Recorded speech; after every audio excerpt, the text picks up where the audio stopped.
శ్రీమన్నారాయణ. శుక్లాంబరధరం విష్ణుం శశివర్ణం చతుర్భుజం ప్రసన్నవదనం ధ్యాయేత్ సర్వవిఘ్నోపశాంతయే. వాగీశాద్యాः సుమనసः సర్వార్థానాముపక్రమే నత్వా కృతకృత్యాస్యుస్తం నమామి గజాననం. శారదా శారదాంభోజవదనా వదనాంబుజే సర్వదా సర్వదాస్మాకం సన్నిధిః సన్నిధిం క్రియాత్.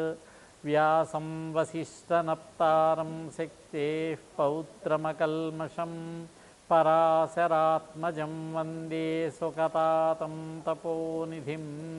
వ్యాసాయ విష్ణురూపాయ వ్యాసరూపాయ విష్ణవే నమో వై బ్రహ్మనిధయే వాసిష్ఠాయ నమో నమః. అచతుర్వదనోద్బ్రహ్మా ద్విబాహురపరో హరిః అఫాలలోచన శంభుర్భగవాన్ బాదరాయణః.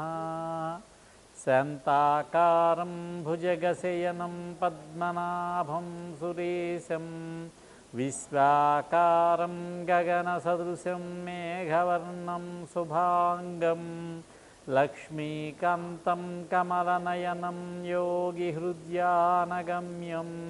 వందే విష్ణుం భవభయహరం సర్వలోకైకనాథం. వసుదేవసుతం దేవం కంసచాణూరమర్దనం దేవకీ పరమానందం కృష్ణం వందే జగద్గురుం. నారాయణ నమస్కృత్య నరం చైవ నరోత్తమం దేవీం సరస్వతీం చైవ తతో జయముదీరయేత్. సదాశివసమారంభాం శంకరాచార్యమధ్యమాం అస్మదాచార్యపర్యంతాం వందే గురుపరంపరాం. శ్రీ గురుభ్యో నమః. సభాయై నమః. కౌరవ పాండవుల జననం చూశాము. గాంధారీదేవికి పరమేశ్వరుని యొక్క అనుగ్రహం ఉన్నది, 100 మంది కుమారులు కలుగుతారని. వ్యాసమహర్షి కూడా ఆశీర్వదించాడు. ఒక పర్యాయం వ్యాసమహర్షి ఆకలితో వచ్చాడట భోజనానికి. గాంధారీదేవి వచ్చినటువంటి వ్యాసుడికి సపర్యలు చేసి భోజనం పెట్టింది. పాపం, అమ్మా నీకు 100 కుమారులు కలుగుతారు అని ఆశీర్వదించాడు. ఆ విధంగానే ఒక గర్భము విచ్ఛిత్తి జరిగి దానిని వ్యాసుడు సంరక్షిస్తే 100 మంది కుమారులు, దుర్యోధనుడు, దుశ్శాసనుడు, వికర్ణుడు మొదలుగా కలిగినటువంటి 100 కుమారులు, దుశ్శల అని పేరు కలిగినటువంటి ఒక అమ్మాయి అందరికీ తరువాత 101వ సంతానంగా ఆవిర్భవించారు, జన్మించారు. ఆ దుశ్శలని సింధుదేశపు రాజైనటువంటి జయద్రథుడు, అతని పేరు సైంధవుడు అంటారు, అతనికి ఇచ్చి వివాహం చేశారు. ఇక కుంతీదేవికి దేవతానుగ్రహం వల్ల పాండవులు జన్మించారు. మాద్రికి నకుల సహదేవులు, కుంతికి ధర్మజ భీమ అర్జునులు జన్మించారు. దేవతానుగ్రహం ఇది. గర్భధారణ యోగ మార్గం ద్వారా సహజ ప్రసవమే, 10 నెలలు మోసి సంతానముని కనడని. శతశృంగ పర్వతం, హిమాలయముల్లో బాగా ఉత్తరానికి అనేక పర్వతములు దాటి, కొండలు లోయలు దాటి, మంచు పర్వతములలో ఎక్కడో ఉన్నదా శతశృంగ పర్వతం. వివాహమునకు పూర్వమే కన్యగా ఉన్నప్పుడు కుంతీదేవికి కర్ణుడు జన్మించాడు. ఈ పాండవుల జననమునకు కర్ణ జననమునకు దూర్వాస మహర్షి ఇచ్చినటువంటి వరమే, వరప్రభావమే. చూడండి, సాధారణంగా మనం మంత్రం ఏదైనా ఉపదేశం పొందాలంటే ఒక గురువుగారిని పట్టుకుని కూడా పడాలి. మనం మంత్రోపదేశం చెయ్యండి అని వెంటనే ఉపదేశం చెయ్యరు, మనని బాగా పరీక్షిస్తారు. వారి అనుగ్రహం కలిగితే అప్పుడు మనకి మన అదృష్టం బాగుంటే మంత్రాన్ని ఉపదేశిస్తారు. అటువంటిది ఏమీ అడగకుండా ఆయనంతటా ఆయన వచ్చి ఒక పుస్తకంలో సంవత్సర కాలం అన్నారు. ఒక పండితుడు చెప్పిన మాట సంవత్సర కాలం. నేను చాతుర్మాస్య దీక్ష అని భావించాను, 4 మాసములని. అంతకాలముండి అనేక పరీక్షలు పెట్టి భవిష్యత్తులో జరగబోయేటటువంటి కురుపాండవ సంగ్రామంలో భీకరంగా యుద్ధం చేయవలసినటువంటి వాళ్ళు ఈమె యొక్క కుమారులే యుద్ధమునకు కారణమయ్యేవాళ్ళు. ఒక పక్షంలో పాండవుల 5గురు, ఆ పక్షంలో కర్ణుడు, అతడు కుంతి కుమారుడే. ఒక కవి అంటాడు, 18 అక్షౌహిణీ బలములందు వీరులిద్దరు నీదు తనయులైరి. అటువైపున ఇటువైపున 18 అక్షౌహిణీలు ఎంతమంది యుద్ధం చేసినా అసలైన సంగ్రామం జరిగింది మాత్రం కర్ణార్జునుల మధ్యలోనే. కర్ణుడికి అర్జునుడికి జరిగినటువంటి యుద్ధము దేవతలకి దానవులకి యుద్ధం జరిగినట్టుగా, ఉత్తరాసురుడికి దేవేంద్రుడికి జరిగినట్లుగా జరిగిందన్నారు భారతంలో.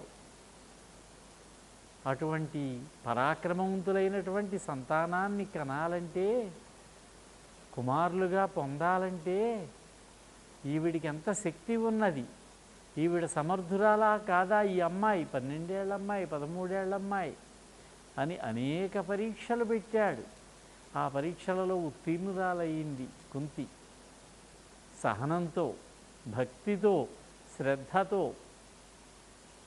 సంతోషించాడు, వరం అనుగ్రహించాడు. ఏ దేవతని నువ్వు ఆహ్వానిస్తే వారు నీకు దాసులై సంతానాన్ని ఇస్తారు, నీ కోరిన కోరిక తీరుస్తారు, నీకు లొంగుతారన్నాడు. ఆ విధంగా మహాభారత కథ జరగడానికి దూర్వాసుడు ఒక ప్రధాన కారణం. దూర్వాసుడంటే ఎవరు? పరమేశ్వరుడి యొక్క అంశయే. మహాభారతం శివప్రధానమా విష్ణు ప్రధానమా అని ఒక ప్రశ్న. అప్పయ్య దీక్షితులు గారనో పెద్ద పండితుడు ఆయన అంటారు శివప్రధానమే. మహాభారత కథని నడిపించినటువంటి వాడు పరమశివుడు. వెనక నుండి నడిపించాడు, ముందుండి నడిపినటువంటి వాడు శ్రీ మహావిష్ణువు కృష్ణావతారంలో. కొన్ని సందర్భములలో మనకి పరమేశ్వరుని యొక్క ప్రాధాన్యత కనిపిస్తుంది. మహాభారతంలో ఆయన యొక్క పాత్ర మనకు కనిపిస్తుంది, ముఖ్యంగా ద్రోణ పర్వము మొదలైనటువంటి ఘట్టములలో. పాండురాజు మరణించాడు, పాండవులు కసికందులు, చిన్నపిల్లలు పాపం.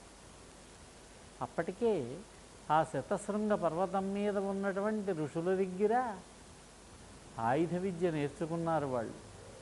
కొంతవరకు వచ్చు ఆయుధ విద్య. మహాభారతాన్ని చూస్తే ధర్మరాజుకి 17 సంవత్సరములు, భీముడికి 16 సంవత్సరములు, అర్జునుడికి 14 సంవత్సరములు, నకుల సహదేవులకి 13 సంవత్సరములు అనిపిస్తూ ఉన్నది. మాద్రి సహగమనం చేసింది. కుంతీదేవిని పాండవులను తీసుకుని ధృతరాష్ట్రుడికి అప్పగించారు శతశృంగ పర్వతవాసులైనటువంటి మహర్షులు. ధృతరాష్ట్రుడి దగ్గర పెరుగుతున్నారు పాండవులు 5గురు, కురుకుమారులు 100 మంది. ప్రాథమిక విద్యాభ్యాసం భీష్ముడే చేశాడు. తర్వాత కృపాచార్యుల వారి దగ్గర కొంత విద్యాభ్యాసం కొంత ఆయుధ విద్య నేర్చుకున్నారు.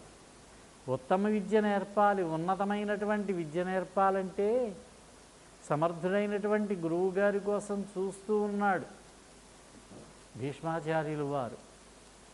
ఇంతలో ద్రోణుడు వచ్చాడు. ద్రుపదుడి చేత అవమానించబడి ఏదో ఒక 4 ఆవులు ఇవ్వకపోతాడా, కుర్రవాడికి పాలకు లోటు ఉండకుండా ఉంటుంది అని ఆశపడి పెడితే, బాల్యమిత్రుడని కూడా భావించక, బ్రాహ్మణుడని కూడా ఎంచక అవమానం చేసి పంపించాడు. హస్తినాపురానికి చేరాడు. కౌరవుల యొక్క కొలువులో ఉద్యోగం సంపాదించాడు ఆచార్యుడిగా. హస్తినాపురంలో విద్యాభ్యాసం జరుగుతూ ఉన్నది. చెప్పుకున్నాం. ఆయుధ ప్రయోగాలు డెహ్రాడూన్ ప్రాంతం అయి ఉంటుందని పండితుల యొక్క నిర్ణయం. అక్కడ ప్రయోగిస్తే ఇబ్బందులు ఉండవని. ఆ కాలంలో ఉన్నటువంటి క్షత్రియ వీరులు, దేశ విదేశాలలో ఉన్నటువంటి క్షత్రియ వీరులంతా కూడా ద్రోణాచార్యుల వారి దగ్గర విద్య నేర్చుకున్న వారి, యదువంశానికి చెందిన వాళ్ళు, వృష్ణి వంశానికి చెందినటువంటి వాళ్ళు, వీళ్ళంతా యాదవులు. ద్రుపద మహారాజు గారు అబ్బాయి దుస్సద్యుమ్నుడు కూడా ద్రోణుడి దగ్గరికి వచ్చాడు. ద్రోణుడిని చంపడానికి యజ్ఞం చేసి సంపాదించినటువంటి వాడా దుస్సద్యుమ్నుడు. అతడికి కూడా ద్రోణుడు ఏ విధమైనటువంటి రెండవ ఆలోచన లేకుండా ధర్మభావంతో విద్య నేర్పాడు ఆయన. విద్యాభ్యాసం జరుగుతున్నది గురుకులంలో. అర్జునుడు తన యొక్క భక్తితో, గురుభక్తి, శ్రద్ధ, పట్టుదల, ధైర్య సాహసములు, వీటన్నిటికీ మించి ప్రధానమైనది గురుభక్తే. గురువుగారి అభిమాన పాత్రుడయ్యాడు. కౌరవ పాండవులు 105 ఇంకా ఉన్నటువంటి ఇతర శిష్యులలోనూ. కర్ణుడు కూడా, అతిరథుడి దగ్గర పెరిగినటువంటి కర్ణుడు కూడా ద్రోణాచార్యుల వారి దగ్గర విద్యాభ్యాసం చేసినవాడే. అయితే అతడికి ఈర్ష్య అర్జునుడంటే. గురువుగారు అర్జునుడికే ఎక్కువగా నేర్పుతున్నారు. దుర్యోధనుడు ఆలోచన ఏమిటి? పాండవులలో బలవంతుడు భీముడు, అతనికి నేను సరిపోతాను, భీముణ్ణి తేలిగ్గా ఓడించగలను. అర్జునుడిని ఓడించేవాళ్ళు లేక వెతుకుతున్నాడు ఎవరు దొరుకుతారా అని. ఈ కర్ణుడు కనిపించాడు. దగ్గరికి చేరదీశాడు. మహారాజు గారు అబ్బాయేమో దుర్యోధనుని ప్రాపకం అంటే, దుర్యోధనునితో స్నేహం అంటే కర్ణుడికి అంతకంటే ఆనందమే ఉంటుంది. ఇద్దరు. దుర్యోధనుడు తమ్ముడు దుశ్శాసనుడు ఒకడున్నాడు. అన్నమాట జవదాటనివాడు. దురాలోచన చేయడంలో అన్నకంటే ఎక్కువ. 3. వీళ్ళందరికీ కూడా పైనుండి సూచనలు ఇచ్చి కథనంతా నడిపించేటటువంటి వాడు శకుని, మేనమామ. అసలు పాత్ర అతనిది. వీళ్ళని దుష్ట చతుష్టయమన్నారు. గాంధారికి అన్నగారే శకుని. గాంధార రాజ్యం చిన్న సంస్థానం అనుకున్నాం, చిన్న దివాణం లాంటిది. కురు సామ్రాజ్యమో అఖండ భారత సామ్రాజ్యం ఇది. ఇక్కడికి వచ్చి ఇక్కడే ఉన్నాడు. వేలు పెడుతూ ఉండేవాడు అవకాశం ఉన్నప్పుడల్లా. దుర్యోధన దుశ్శాసన కర్ణులను చెడ్డ మార్గంలో నడిపించేవాడు. పత్సని రాజవంశవని, ఈ పద్యం నిన్న నడవలేదు, ఎత్తుకున్నాను కానీ. జంధ్యాల పాపయ్య శాస్త్రి గారని కరుణశ్రీ గారు రాసిన పద్యం ఇది. పత్సని రాజవంశవని పాడొనరింపజనించినాడు కార్చిచ్చై రేడు. దుర్యోధనుడు రాజు. గాడుపై కచ్చెలు రేపెనా శకునిగాడు. రగుల్కొనే మంట మింట ఇక తప్పదు వివత్సుని వింట. శరవర్షము తప్పదు విశ్వసంతికై అంటారు ఒక పద్యంలో. ఇంక అర్జునుడు బాణప్రయోగం చేసి వీరందరినీ శిక్షించాలని ఇలా నడుస్తూ ఉన్నది. ద్రోణాచార్యులు వారు ప్రధాన ఆచార్యుడు. కృపాచార్యులు వారు సహకారం చేస్తూ ఉండేవాడు అప్పుడప్పుడు ఆయనకి విశ్రాంతి కోసం. అశ్వత్థామ కూడా కొంతమందికి నేర్పుతూ ఉండేవాడు. కొంచెం తక్కువగా నేర్చుకున్న వాళ్ళకి అతను నేర్పేవాడు. ప్రాథమికంగా ఉండేటటువంటి నిపుణత్వాన్ని. అస్త్రశస్త్రాలు మాత్రం ద్రోణుడే. అర్జునుడు బాగా నేర్చుకుంటున్నాడు పట్టుదలతోటి. వంటవాడికి చెప్పాడు ద్రోణుడు, అర్జునుడికి చీకట్లో భోజనం పెట్టవద్దని. ఒక రోజున రాత్రి దీపపు వెలుతురులో భోజనం చేస్తూ ఉండగా గాలికి దీపం ఆరిపోయింది. ఆ చీకట్లోనే తిన్నాడు. కంచంలో నుంచి చెయ్య నోటి దగ్గరికి వస్తూ ఉన్నది. సాధన అలవాటు ప్రకారం ఆలోచన వచ్చింది. పగలంతా కష్టపడుతున్నాం, సాధన చేస్తున్నాం, రాత్రి చీకటి కదా అని విశ్రాంతి తీసుకుంటున్నాం. చీకట్లో భోజనం నోటికి అలవాటు ప్రకారం ఎలా వచ్చిందో అలా చీకటిలో శబ్దాన్ని బట్టి విలువిద్య సాధన చేస్తే ఇంకా బాగుంటుందని సాధన మొదలుపెట్టాడు. ఆ వింటి యొక్క నారి శబ్దానికి మెలకు వచ్చింది ద్రోణాచార్యుల వారికి. వచ్చి చూస్తే అర్జునుడు, నాయనా, నిన్ను ఈ లోకంలో నీ అంతటి పరాక్రమవంతుడు ఇంకొకడు లేకుండా చేస్తానన్నాడు. నీ అంత గొప్ప విలుకాడు ఇంకొకడు ఉండడు. ఇంకొక పర్యాయం ఒక పరీక్ష పెట్టాడు. ఒక చెట్టు మీద ఒక పక్షి బొమ్మ కట్టించాడు. పక్షి బొమ్మ తయారు చేయించి అందరికీ పరీక్ష. ధర్మరాజును వరుసగా నిలబెట్టాడు అందరినీ. ధర్మరాజును పిలిచాడు, నాయన చెట్టు కనిపిస్తోందా అన్నాడు. కనిపిస్తోందండి అన్నాడు. కొమ్మలు, ఆకులు, కొమ్మ మీద ఉన్న పక్షి, నేను కనిపిస్తున్నానా, మీరెందుకు కనిపించట్లేదు, పక్కనే ఉన్నారు కదా అన్నాడు. పనికిరావు, పక్కకి జరిగన్నాడు. ఏకాగ్రత లేదన్నమాట. అందరినీ పరీక్షించాడు. అలాగే దుర్యోధనుడు, భీముడు, మిగిలిన వాళ్ళంతా. ఆఖరిని అర్జునుడిని పిలిచాడు. అర్జునుడిని పిలిచి, నాయన చెట్టు కనిపిస్తోందా, కనిపించట్లేదండి అన్నాడు. కొమ్మలు లేదండి, ఆకులు లేదు, కనిపించట్లేదు.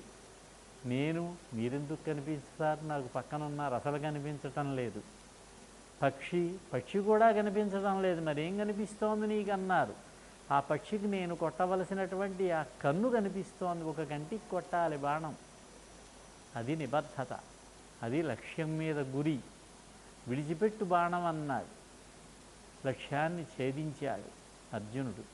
ఈ విధంగా గురువుగారి యొక్క అనుగ్రహానికి గురి అయి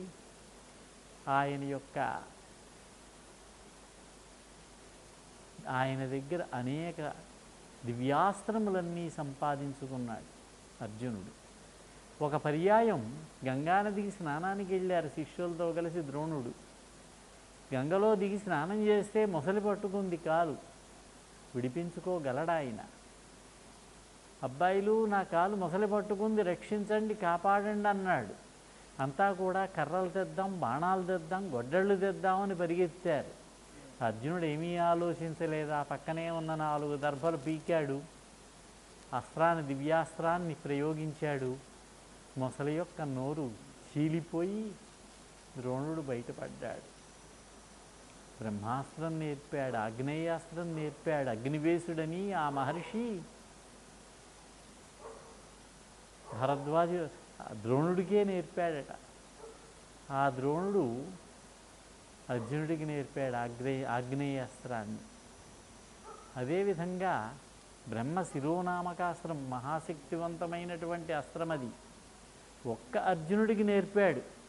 కుమారుడైనటువంటి అశ్వత్థామకి ప్రయోగం నేర్పాడు కానీ ఉపసంహారం నేర్పలేదు. నాయనా, దీన్ని మాత్రం మనుషుల మీద మాత్రం ఎప్పుడూ ప్రయోగించొద్దు నువ్వు అన్నాడు. ప్రాణం పోతున్నా సరే ఇతర అస్త్రాల మీదే ఆధారపడు, ఈ అస్త్రాన్ని మాత్రం ప్రయోగించొద్దంటే సౌప్తిక పర్వంలో భీముడు అర్జునుడు చంపడానికి వస్తే అశ్వత్థామని రాత్రి నిద్రపోతున్న వాళ్ళందరినీ చంపిన తర్వాత ఉపపాండవులని, దుష్టద్యుమ్నుణ్ణి, శిఖండిని, వీళ్ళందరినీ చంపేశాడు అర్ధరాత్రి. ఆ మరునాడు జరిగినది ఇది. బ్రహ్మశిరోనామకాస్త్రం ప్రయోగించాడు. పాండవేయ రాగ గర్భములకు, పాండవుల యొక్క భార్యలు, కోడళ్ల యొక్క గర్భములకు ప్రయోగించాడు. ఇక కర్ణుడు వచ్చాడు ఒకసారి. ద్రోణుడు ఏకాంతంలో ఒక్కడు ఉండగా వచ్చి, మహాత్మా, మీరు అర్జునుడికి బాగా అస్త్రశస్త్రాలన్నీ నేర్పుతున్నారు, నాకు కూడా బ్రహ్మాస్త్రం నేర్పించండి అన్నాడు. అంతవరకు అని ఆగితే సరిపోతుంది కదా. ఎప్పుడైనా యుద్ధం జరిగితే నేను అర్జునుడితో యుద్ధం చేయవలసి వస్తే ఈ బ్రహ్మాస్త్రాన్ని ప్రయోగిస్తాను అన్నాడు. అది కర్ణుడి యొక్క మనస్తత్వం. అప్పుడు ద్రోణుడు అన్నాడు, నాయన, బ్రహ్మాస్త్రాన్ని అందరికీ నేర్పకూడదయ్యా. వ్రత సమన్విత భూసురవర్యుడొండే, వ్రత సమన్వితుడైనటువంటి వ్రతదీక్షలో ఉన్నటువంటి బ్రాహ్మణుడికి నేర్పచ్చు. నిరుపమాన తపఃపుణ్య నృపతియొండే, నిరుపమానమైనటువంటి తపశ్శక్తి కలిగినటువంటి క్షత్రియుడికి నేర్పచ్చు. కానీ అన్యులు బ్రహ్మాస్త్రదానమునకు పాత్రములు కారు, నీకు ఈ పాడి కాదు. ఇతరులకు ఇవ్వకూడదయ్యా, నీకు ఇవ్వడం కుదరదన్నారు. ఈ ద్రోణుడు పక్షపాత బుద్ధి నాకు నేర్పడినా అని గురువుగారినే మార్చేశాడు కర్ణుడు. అది అతని యొక్క గురుభక్తి. గురుభక్తి కలిగిన వాడు అర్జునుడు, గురుభక్తి రహితుడు కర్ణుడు. ఎప్పుడైతే గురుభక్తి లేదో అతనికి విద్య ఎక్కడబ్బుతుంది? పరశురాముడి దగ్గరికి వెళ్ళాడు, నమస్కారం చేశాడు, కాళ్ళకి దండం పెట్టాడు. ఎవరినైనా నువ్వన్నారు. బ్రాహ్మణుణ్ణి అన్నాడు కర్ణుడు. ఇతరులంటే నేర్పడాయినని. ఎందుకంటే ద్రోణుడు నేర్పలేదుగా, బ్రహ్మాస్త్రం చేయలేదుగా. మీ దగ్గర అస్త్రశస్త్రాలు నేర్చుకుందుకు వచ్చాను, బ్రహ్మాస్త్రం తెలుసుకుందుకు వచ్చాను ఉపదేశం పొందడానికి అన్నాడు. అలాగనైనా బ్రాహ్మణుడువా? ఆయనకి క్షత్రియులంటే మహాకోపం. 21 పర్యాయములు భూమండలమంతా సంచరించి సమస్త క్షత్రియుల్ని చంపినవాడాయన. ఇతరులంటే అసలు చెప్పడు. బ్రాహ్మణుడంటే గొడవలేని పని. ఏ గోత్రం నైనా నీదన్నాడు. భార్గవ గోత్రం అన్నాడు. అలాగా నైనా మీ గోత్రమేనండి అన్నాడు. అలాగా నైనా భార్గవ గోత్రమా? తప్పకుండా నేర్పుతానని మహాశ్రద్ధగా సేవించాడు 2 సంవత్సరములు. చాలా కాలం ద్రోణుడి దగ్గర. ఈయన దగ్గర 2 సంవత్సరములే. పరశురామ శిష్యుడు అంటాం. బ్రహ్మాస్త్రం కూడా ఉపదేశం చేశాడు, సమస్తస్త్రాలు నేర్పాడు. భయభక్తులతో చాలా శ్రద్ధగా జాగ్రత్తగా ఆయన్ని సేవిస్తున్నాడు. మహాకోపిష్ట ఆయన పరశురాముడు. ఏమైనా తేడా వస్తే శపించడానికి వెనకాడ్డాయన. ఒక రోజున అస్త్ర సాధన చేస్తూ ఉంటే, బాణములు ప్రయోగిస్తూ ఉంటే ఒక ప్రదేశంలో ఆ పక్కనే ఉన్నటువంటి ఒక ఋషివర్యుని యొక్క గోవుకు తగిలి యజ్ఞపశువు మరణించింది, ఆవు. వెంటనే శపించరు. ఏమయ్యా, నువ్వు అస్త్ర సాధన చేయడానికి, అస్త్రాలు ప్రయోగించడానికి మా ఋషివాటికలే దొరికాయా? నా గోవును అనవసరంగా చంపేశావన్నాడు. ఏదో పొరపాటు అయింది, క్షమించండి అనొచ్చుగా. నేను అస్త్ర సాధన చేసే చోటకి మీ గోవు ఎందుకు వచ్చిందన్నాడు ఇతను. వేరే ప్రదేశానికి తీసుకెళ్ళొచ్చుగా అన్నాడు. కొంచెం కోపం వచ్చింది అప్పుడు ఆ ఋషికి. భీకర యుద్ధం జరిగేటప్పుడు నీ అంత్యకాలంలో నీ రథచక్రం భూమిలో కృంగిపోతుందని శపించాడు ఆయన. ప్రాధేయపడ్డాడు శాపాన్ని ఉపసంహరించమని. తప్పదు నాయన, ఉత్తి యుద్ధాల్లో కాదు కానీ, ఇతర యుద్ధాల్లో కాదు కానీ, నీకు ప్రాణోత్క్రమణ సమయంలోనే అని కొంచెం వెసులుబాటు ఇచ్చాడు. అలాగే ఒక రోజున పరశురాముడు అడవికి బయలుదేరి వెళ్ళాడు కర్ణుడిని తీసుకుని. కొంచెం బడలికగా ఉన్నదని అతని ఒడిలో తొడ మీద తలపెట్టుకుని పడుకున్నాడు. ఇదంతా ఇంద్రుడు గమనిస్తున్నాడు. కర్ణుడు ఇలా వచ్చి బ్రహ్మాస్త్రం పట్టేశాడు. ఇంద్రుడు కుమారుడు అర్జునుడు అతన్ని రక్షించుకోవడం కోసమని ఒక పెద్ద పురుగులాగా, కీటకంలాగా వచ్చి, కుమ్మరి పురుగులాగా తొడంతా దొల్చేశాడు. చాలా పంటి బిగువున పట్టి రక్తం కారిపోతున్నది. ఏమీ మాట్లాడకుండా కూర్చున్నాడు. ఆ రక్తం వచ్చి చేతికి తగిలింది. పడుకుని ఉన్నటువంటి పరశురాముడికి. లేచాడు ఒక్కసారిగా. చూస్తే పక్కనే రక్తం ప్రవాహం. చూడగానే ఎవరు నువ్వు అన్నాడు. నువ్వు బ్రాహ్మణుడో కాదు నువ్వు అన్నాడు. బ్రాహ్మణుడైతే ఎర్రచేమ కుట్టిందనుకోండి, కంగారు పడి ఊరంతా వినిపించేలా అరుస్తాడు రా బాబు. నువ్వు బ్రాహ్మణుడు కాదు, క్షత్రియుడు అయి ఉంటావు, ఎవరో నిజం చెప్పన్నాడు. ఇంకా లాభం లేదని సూతపుత్రుణ్ణని చెప్పాడు. ఈ సూతపుత్రులు ఎవరు అంటే, సూతులని ఒక కులం. బ్రాహ్మణులు, క్షత్రియులు, వైశ్యులు, ఇతరులు అని 4 వర్ణముల కింద విభజించబడింది ప్రాచీన కాలంలో. ఇప్పుడు పనికిరాదది. ప్రాచీన కాలంలో జరిగినటువంటి వర్ణ విభాగం, వర్ణధర్మములు. అప్పుడు కూడా కులాంతర వివాహములు, జాత్యంతర వివాహములు ఉండి ఉంటాయి ఆ కాలంలో కూడా. బ్రాహ్మణుడు ఇతర కులముల అమ్మాయిలను కూడా వివాహం చేసుకోవడం ధర్మశాస్త్ర సమ్మతమే. అంగీకరించవచ్చు. విశ్వామిత్రుడు అక్కగారు సత్యవతి. ఆ సత్యవతిని ఎవరికిచ్చి వివాహం చేశారు? పరశురాముడు మామగారికి తాతగారికి ఇచ్చి వివాహం చేశారు. క్షత్రియకాంత అయినా కూడా ఆయన మహర్షి కనుక పరశురాముడు బ్రాహ్మణుడుగానే గుర్తించబడ్డాడు. అది బ్రాహ్మణుడు క్షత్రియుల అమ్మాయిని వివాహం చేసుకుంటే అది సక్రమ వివాహమే. అదే క్షత్రియుల అబ్బాయి బ్రాహ్మణ అమ్మాయిని వివాహం చేసుకుంటే ఆమె యందు సంతానాన్ని కలిగితే అది విలోమ సంతానం అన్నారు. దానికి కొంచెం విలువ తక్కువ పెట్టారు. క్షత్రియులకి వైశ్యులకి మధ్యలో పెట్టారు ఆ కులాన్ని. వీళ్ళని సూతులు అన్నారు. సూతుల అబ్బాయిలు క్షత్రియులు వివాహం చేసుకోవచ్చు. విరాట మహారాజు గారి పెద్ద భార్య చనిపోతే రెండవ భార్య సుదేష్ణ సూతుల అమ్మాయి. సూతులకు కొన్ని దేశాలు కూడా ఉండేవి. కేకాయ దేశము, అంగదేశము మొదలైనటువంటి దేశములు ఉండేవి. కీచకుడు సూతవంశం వాడే. ఈ సూతులు మనకి సాధారణంగా ఉండే వృత్తి ఏంటంటే గుర్రములను పెంచడం, గుర్రములను మచ్చిక చేయడం, రథసారథ్యం చేయడం, రథములు నడపడం అన్నమాట. రథములు తయారు చేయడం, రథములు బాగు చేయడం, ఇది వాళ్ళ పని. వాళ్ళల్లోనే కొంతమంది పండితులు ఉన్నారు. వేదవ్యాసుని శిష్యుడైనటువంటి రోమహర్షణుడు, అతని కుమారుడు ఉగ్రశ్రవసుడు సూతులే. ధృతరాష్ట్రుడి దగ్గర మంత్రిగా, ఆయనకి సారథిగా ఉండేటటువంటి సంజయుడు కూడా సూతుడే. వీళ్ళు పండితులుగా గుర్తించబడ్డారు. వ్యాస మహర్షి శిష్యులైనటువంటి ఆ ఇద్దరు సూతులు, రోమహర్షణుడు, ఉగ్రశ్రవసుడికి పురాణములు ఇస్తే నైమిషారణ్యంలో సౌనకాది మహర్షులకి పురాణాలన్నీ చెప్పారు. వాళ్ళు పురాణవేత్తలు, వాళ్ళు మహాపండితులు. కర్ణుడి పెంచిన అతిరథుడు కూడా సూతుడే, రథసారథ్యం చేసేవాడు. అంగదేశంలో ఉండేవాడు. నెమ్మదిగా హస్తినాపురానికి చేరాడు అతను. నువ్వు నా దగ్గర అబద్ధం ఆడావు, నువ్వు సూతుడైనందుకు కాదు, అసత్యం పలికావు కనుక నేను నేర్పిన విద్యంతా కూడా నీకు పనికి రాకుండా పోతుందన్నాడు ఆయన. పాపం కష్టపడి చదువుకున్న విద్యంతా కాళ్ళు పట్టు ప్రాధేయపడ్డాడు. ఇంకో మాట అన్నాడు, శిష్యుడికి గురువు తండ్రి వంటివాడు కాబట్టి నేను మీ కుమారుణ్ణి లెక్కే, కాబట్టి భార్గవ గోత్రం మీ గోత్రమేనన్నానన్నాడు.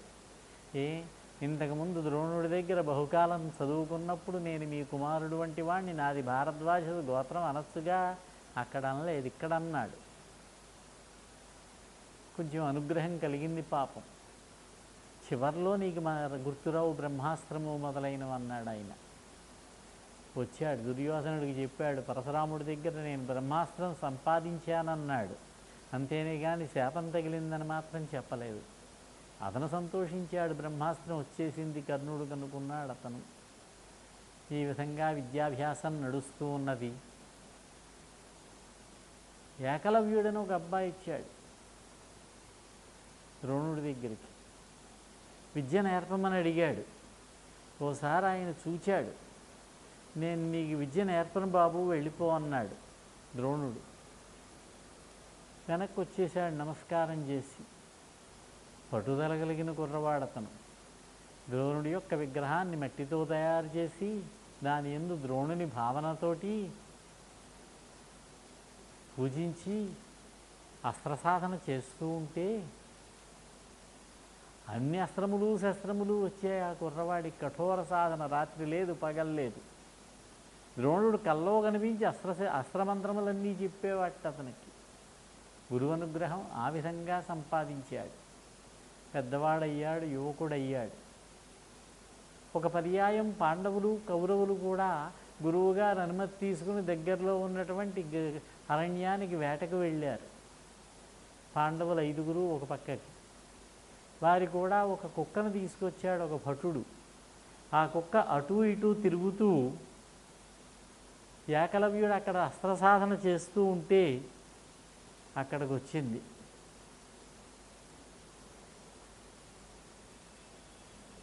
నైపుణ్యంగా 7 బాణములు తీసుకుని ఆ కుక్క నోట్లో ప్రయోగించాడు. నోరంతా మూసుకుపోయింది, అరవలేదే. మూలుగుతూ వచ్చింది పాండవుల దగ్గరికి.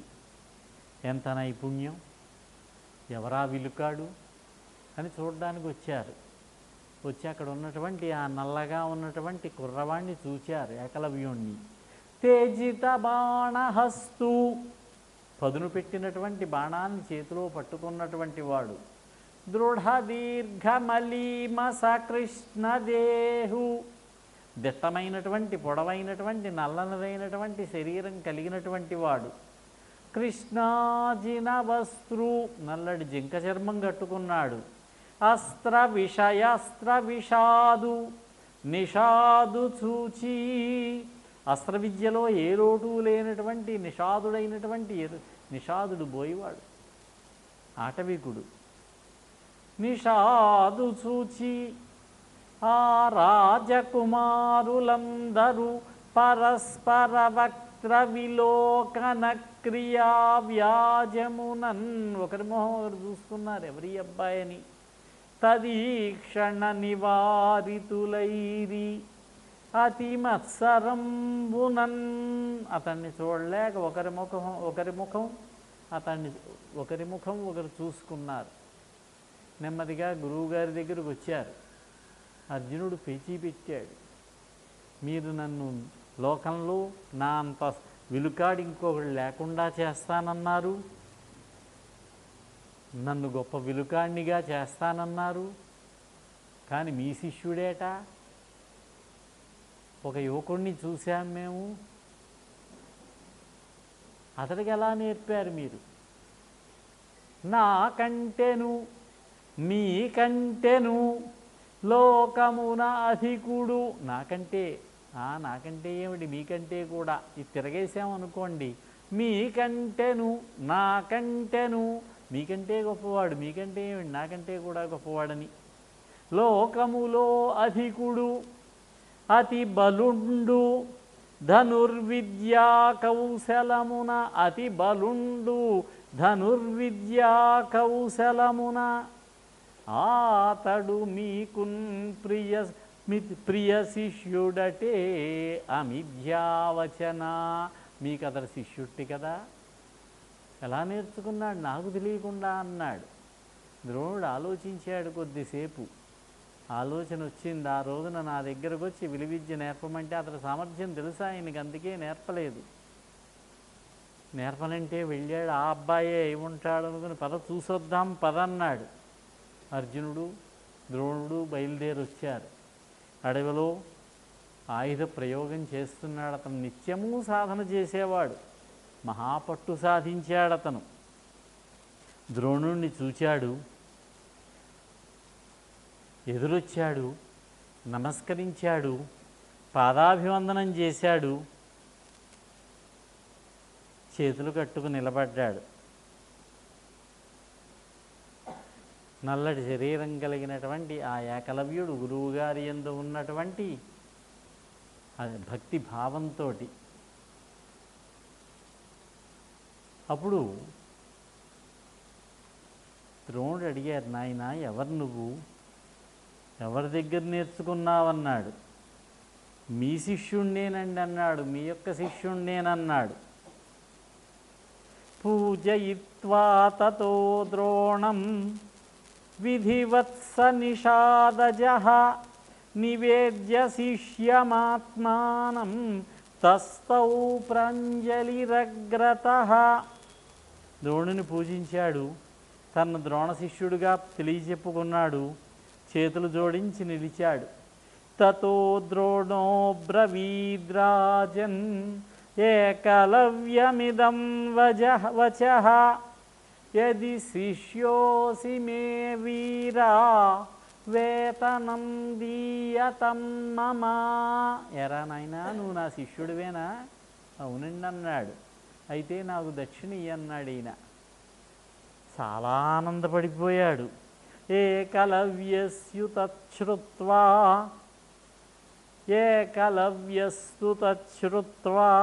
ప్రీయమాణో బ్రవీదితం. చాలా ఆనందం కలిగింది. అసలే గురువుగారి దర్శనమైంది. చాలా కాలం తరువాత. ఆయన గురుదక్షిణ ఇమ్మని అడుగుతున్నాడు. నేనే అడగాలి మిమ్మల్ని, గురువుగారు మీకు గురుదక్షిణ ఇస్తాను ఏం కావాలని. అటువంటిది మీరే అడుగుతున్నారు నన్ను. కిం ప్రయచ్ఛామి భగవన్ ఆజ్ఞాపయతు మం గురు. నేను మీకేం ఇవ్వాలి గురువుగారు? గురువుగా తమరు నన్ను ఆదేశించండి, మీరు నన్ను అడగండి ఏం కావాలో అన్నాడు. ఇది దేహము, ఇదిగో ఇది నా శరీరం, కావాలా తీసుకోండి. ఇది దేహము, ఇది అర్థము, నా సంపదలు ఉన్నాయి నా దగ్గర. ఇది నా పరిజన సమూహము, ఇదిగో వీరంతా కూడా మా గూడెం, నా పరిజనులు వీళ్ళు. ఇన్నిటిలో ఎయ్యది మీకిష్టము, దానిన మొదవగా ఇత్తుకొనుడు అమోఘంబు అని మీకేది కావాలంటే అది ఇస్తాను నేను. నా శరీరం కావాలా, నా ధనం కావాలా, నా పరిజనం కావాలంటే నేను మీకు సేవలు చేసుకుంటా. అప్పుడు ద్రోణుడు అడిగాడు, నాయన మీ బొటనవేలు ఖండించి నాకన్నాడు ఆయన. తమబ్రవీత్వయంగుస్తః దక్షిణో దీయతామితి. కుడిచేతి బొటనవేలు నిమ్మని అడిగాడు. ద్రోణుడు ఆ భయంకరమైనటువంటి మాటను పలకగానే సంతతము కూడా సత్యవాక్ పరిపాలన చేసేటటువంటి ఆ ఏకలవ్యుడు ఏమీ ఆలోచించలేదు. ఒక్క క్షణం కూడా మొహంలో ఏ విధమైనటువంటి మార్పు లేదు. తన ప్రతిజ్ఞ నిలుపుకుంటూ ఆ బొడ్డు దగ్గర పెట్టుకుంటారు. నడుం చుట్టూ కట్టుకున్నటువంటి ఆ వస్త్రానికి చిన్న చాకు లాంటిది చురిక, అది తీశాడు, బొటనవేలు ఖండించాడు, గురువుగారి చేతిలో పెట్టాడు, నమస్కరించాడు. ద్రోణుడు సంతోషించాడు. సత్యవాక్ పరిపాలకుడు ద్రోణుడు అని పేరు పొందాడు. అర్జునుడు చాలా తృప్తి చెందాడు. అతని అంత విలుకాడు లోకంలో లేడు అనేటటువంటి సంతృప్తి కలిగింది అర్జునుడికి. అయితే ఇక్కడ మాట చెప్పారు, బాబు ఇలా నేర్చుకో అని. మిగతా 4 వేళ్లతోటి చూపుడు వేలకి మధ్య వేలకి మధ్యలో బాణం పట్టుకుని విడిచిపెట్టని ద్రోణుడు కొంచెం అభినయించి చూపించాడని రాశారు. అది మూలంలో లేదు, కొత్తగా చేర్చిన శ్లోకం అన్నారు కొందరు పండితులు. అయితే 4 వేళ్లతోటి సాధన మొదలుపెట్టాడు అతను, పట్టుదల గలవాడే. కానీ ఇదివరకు వెళ్ళినంత వేగంగా బాణాలు వెళ్ళడం లేదు. ఇది ఏకలవ్యుడి యొక్క వృత్తాంతం, భారతంలో మనకు తెలిసినటువంటిది. ఇక్కడ అసలు ప్రశ్న, తాను విద్య నేర్పలేదు సరికదా, ఆ కుర్రవాడు ఏదో తంటాలు పడి అవస్థపడి ఏదో నేర్చుకుంటే అతని మానాన అతను విడిచిపెట్టకుండా బొటనవేలు అడిగి తీసుకున్నాడే. విలువిద్యకి ఇంకెందుకు పనికి రాకుండా అతన్ని చేశాడే. యోధుడుగా కావలసినటువంటి వాణ్ణి ఎందుకు పనికిరాని వాడిగా చేశాడే ద్రోణుడు. ఎంత దారుణమండిది. ఇటువంటివన్నీ మహాభారతంలో ఉంటాయి కాబట్టి మనం చదవక్కర్లేదనే వాళ్ళు కూడా ఉంటారేమో బహుశా. ఒక్కసారి ఆలోచించాలి. ద్రోణ పర్వంలో భీకరంగా యుద్ధం జరుగుతున్నది. అరణ్య పర్వంలో ఒక రోజున కర్ణుడి దగ్గరికి ఇంద్రుడు వచ్చాడు. నాయన ఇంద్ర, కర్ణ అని. ముందు రోజు రాత్రే నిద్రపోతూ ఉంటే సూర్యుడు వచ్చి చెప్పాడు, కర్ణ, ఇంద్రుడు రేపు బ్రాహ్మణ వేషంలో వస్తాడు, నీ దగ్గరకు వచ్చి కవచకుండలములు అడుగుతాడు, ఇవ్వవద్దన్నాడు. ఈ కవచంబు కుండలములీయకుము, ఇది గుర్రం జాషువా గారు రాసిన పద్యం ఇది. ఈ కవచంబు కుండలములు ఈయకుము, అల్లదే దొంగ బాపడై నా కవిభుండు వచ్చెడిని, నా అనుగున్ కొడుకా అటంచు. ఇంద్రుడు చెబితే నవ్వి అన్నట్ట, నాన్నగారు మామూలుగా అయితే ఎవరైనా వచ్చినట్టయితే బ్రాహ్మడేమో అనుకుందును, మీరు చెప్పారు కాబట్టి ఇంద్రుడంతటి వాడు వచ్చి అడిగితే ఇవ్వకుండా ఉంటానా అన్నట్ట. అవ్వియే పోకడ పెట్టు నీ సుగుణమున్ను తీయింపతరంవే భానుజా. నీ యొక్క గొప్పతనం ఎంత గొప్పతనమయ్యా అంటాడు కవి. తప్పకుండా ఇస్తాను నాన్నగారు, ఇంద్రుడు అడిగితే ఇవ్వకుండా ఉంటానా అన్నట్ట. అయితే ఓ పని చేయి, నీ నిర్ణయం మారదు, ఎలాగో ఇస్తావు, అతని శక్తిని అడిగి తీసుకో, ఇంద్రుడి యొక్క శక్తిని, ఆ శక్తి నీ దగ్గర ఉంటే మంచిది అన్నాడు. అలాగే ఇంద్రుడు వచ్చాడు. ఇంద్ర, ఈ వేషం ఎందుకయ్యా, బ్రాహ్మణ వేషంలో వచ్చావు, అసలు వేషంలోనే రావచ్చుగా అన్నాడు ఈయన.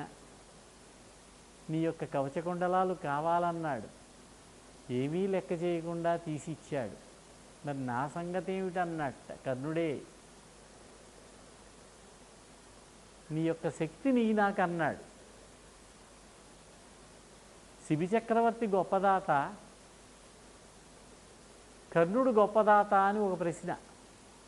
శిబి చక్రవర్తి ఔసీనర చక్రవర్తి మహారాజు గారు, ఆయన గొప్పదాత.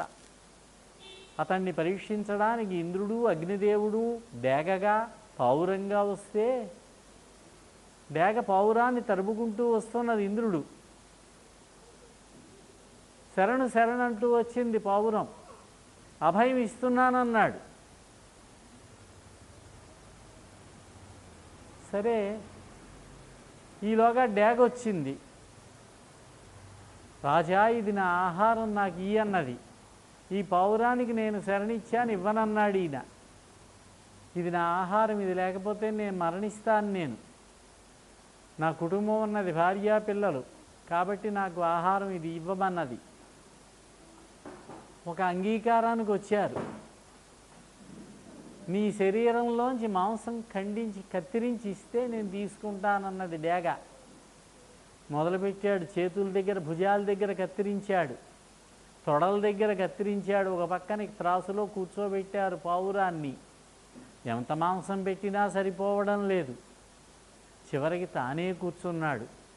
వచ్చినవాడు ఇంద్రుడని తెలీదు, రెండోవాడు అగ్నిదేవుడని తెలీదు. దానం చేశాడనుకున్నాడు, చేశాడు. మరి కర్ణుడో, వచ్చినవాడు ఇంద్రుడని తెలుసు, కవచకుండలాలు అడుగుతాడని తెలుసు, సూర్యుడు నిన్న రాత్రి చెప్పాడు, శక్తి కావాలన్నాడు. సరే అని శక్తినిచ్చి, ఇది ఒక్కడి మీదే ప్రయోగిస్తే పనిచేస్తుంది, ఒక్కడిని చంపి తిరిగి నా దగ్గరకు వస్తుంది. దేవతలు ఎన్ని పర్యాయములైనా ప్రయోగించవచ్చు, మానవులు మాత్రం ఒక్క పర్యాయమే. నాకు చాలు, నాకు కావాల్సింది కూడా ఒక్కడే అనుకున్నాడు కర్ణుడు. ఇంద్రుడు అనుకున్నాడు, ఆ ఒక్కడి పక్కనే ఇంకొక ఆయన ఉన్నాళ్లే, రక్షిస్తాళ్లే, కృష్ణుడు అనుకున్నాడు ఆయన. ఈ కర్ణుడి యొక్క శక్తికి నైవేద్యం పెట్టడం కోసం, ఆహుతి చేయడం కోసం ఘటోత్కచుడిని పుట్టించాడు. ఇంద్రుడు పుట్టించిన వాటి అతను.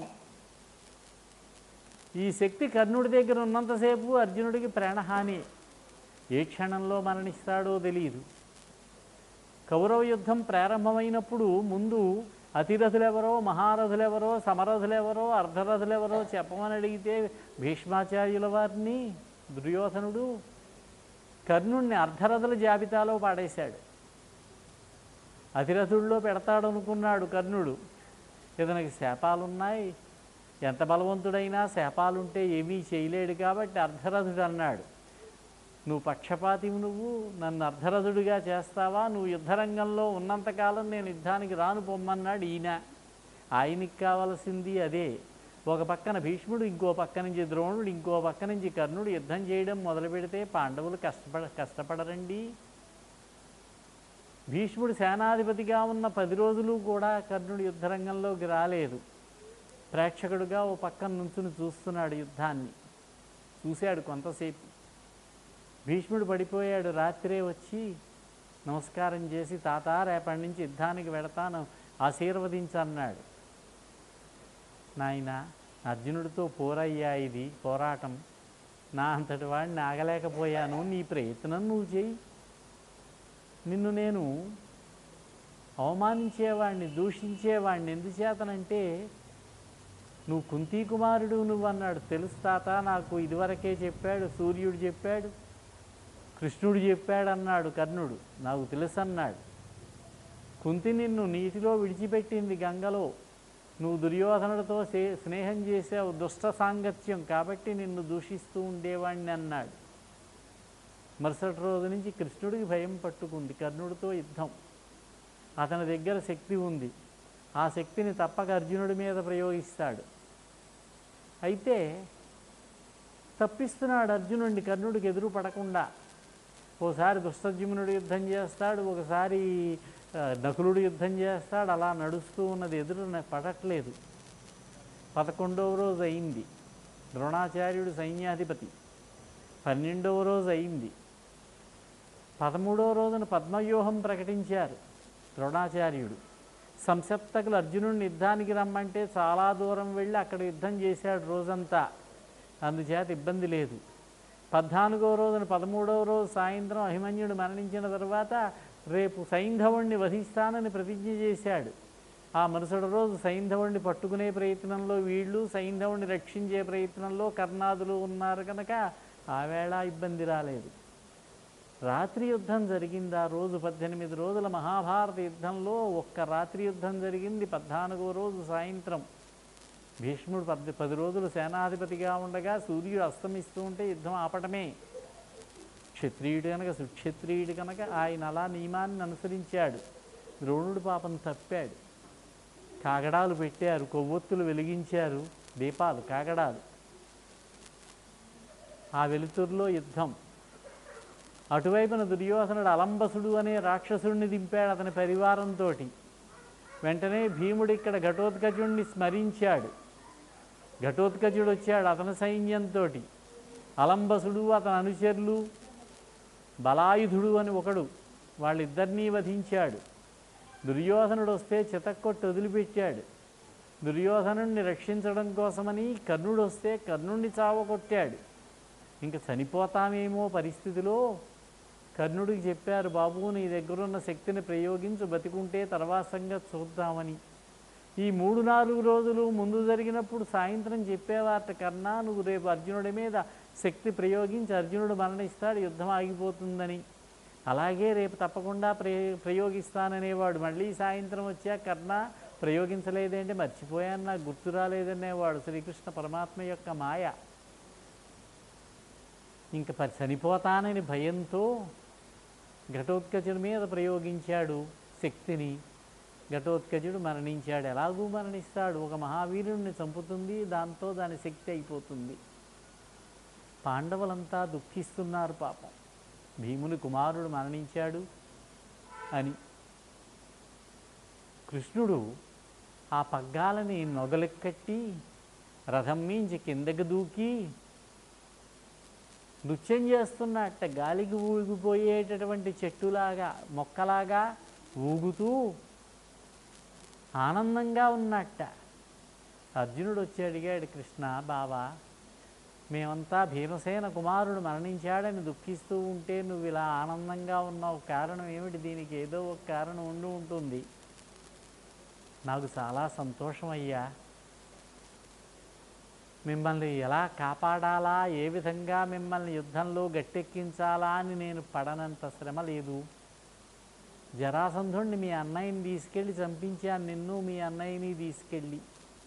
శిశుపాలుణ్ణి నేను చంపాను, దంతవక్త్రుణ్ణి చంపాను, సాల్వుణ్ణి చంపాను, పౌండ్రక వాసుదేవుణ్ణి నేనే చంపాను. చాలామందిని ఇంతకు ముందే లేపేశాడు కృష్ణుడు. ఏకలవ్యుణ్ణి చంపాను, కృష్ణుడు చంపాడట ఏకలవ్యుణ్ణి. ఎలా? హరివంశంలో చెప్పారు, ఏకలవ్యుడు సాధన చేసి గొప్ప యోధుడై 4 వేళ్లతోటే ముందు పౌండ్రక వాసుదేవుడి దగ్గర చేరాడు సైన్యంలో. పౌండ్రక వాసుదేవుడి అధోలక్షణం, నేనే అసలు వాసుదేవుణ్ణి అంటాడు. ఓ పిల్లను గ్రోవు చేయించుకున్నాడు, నెమల పింఛం ఎక్కడో సంపాదించి తల మీద పెట్టుకున్నాడు, పసుపచ్చడి వస్త్రములు ధరించాడు, ఓ శంఖము చక్రము తయారు చేసుకుని 2 అట్టచేతులు పెట్టుకుని నేనే అసలు వాసుదేవుణ్ణి అన్నాడు. అక్కడ నవ్వుకునేవాడు కృష్ణుడు. అతడు కూడా యాదవుల్లో ఒక నాయకుడు. అంతటితో ఓ దూతను పంపించాడు కృష్ణుడి దగ్గరికి. నువ్వు నీ దగ్గర ఉన్న ఆయుధములన్నీ తీసే, నెత్తి మీద నెమలి పింఛం తీసి పక్కన పెట్టు, లేకపోతే నాతో యుద్ధానికి రా అన్నాడు. కృష్ణుడు అప్పుడు యుద్ధానికి వెళ్ళి పౌండ్రక వాసుదేవుణ్ణి, అతడికి సహాయంగా వచ్చిన కాశీరాజుని ఇద్దరినీ చంపాడు. ఆ యుద్ధంలో ఏకలవ్యుడు పౌండ్రక వాసుదేవుడికి సేనాధిపతి, సేనానాయకుడు, యోధుడు. కానీ కృష్ణుడు అతన్ని ఏం చేయలేదు. కృష్ణుడు మధురలో ఉండగా 18 పర్యాయములు జరాసంధుడు యుద్ధానికి వచ్చాడు. 18 పర్యాయములు దండెత్తొచ్చేవాడు.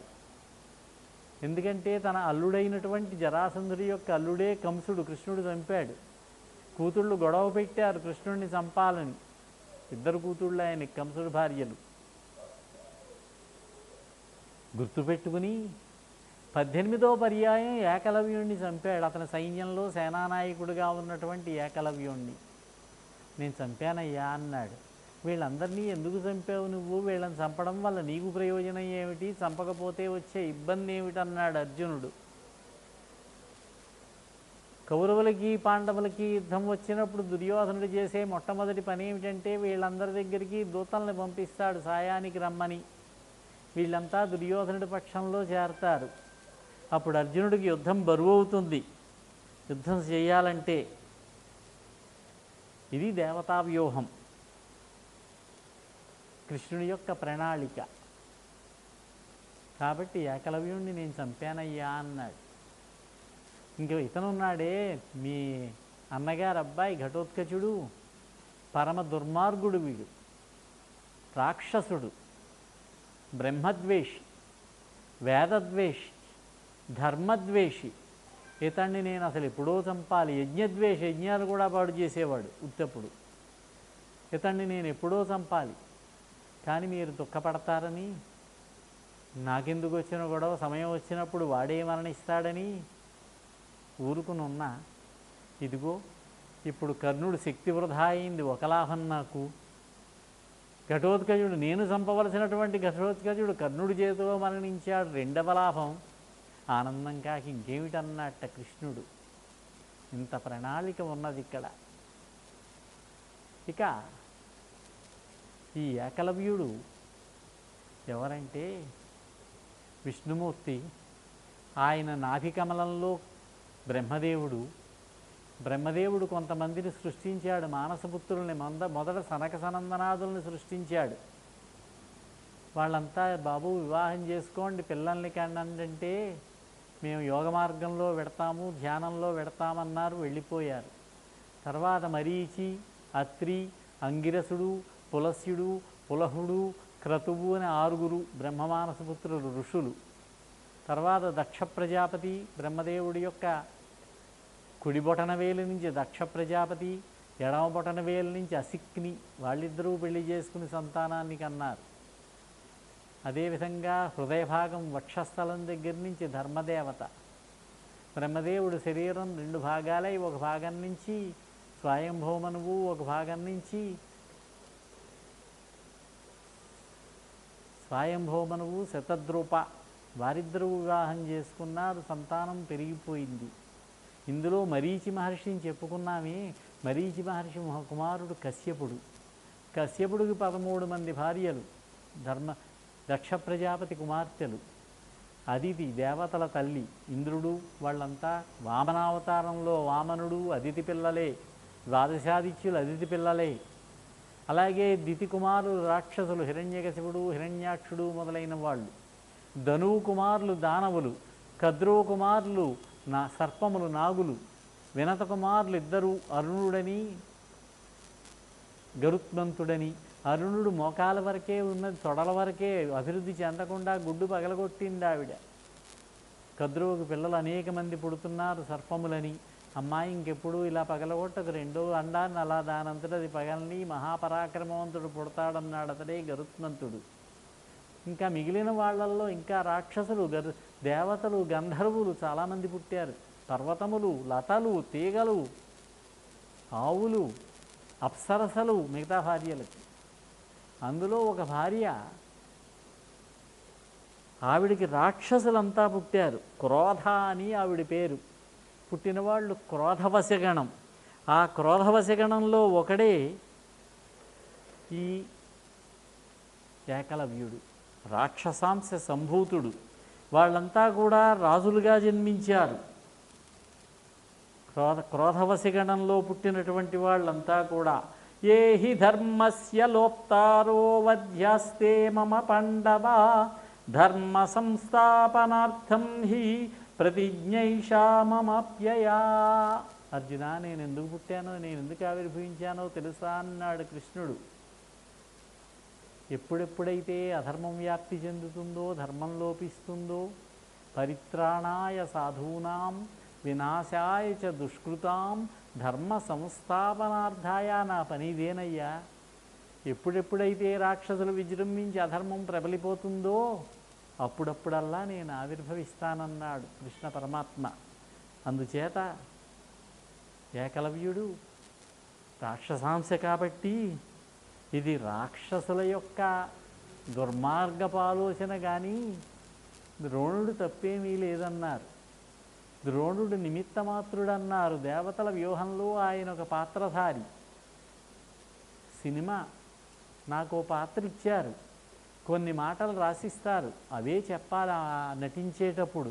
నా సొంత మాటలు చెబుతానండి, నేను చాలా చెప్పగలనంటే ఒప్పుకోరు వాళ్ళు.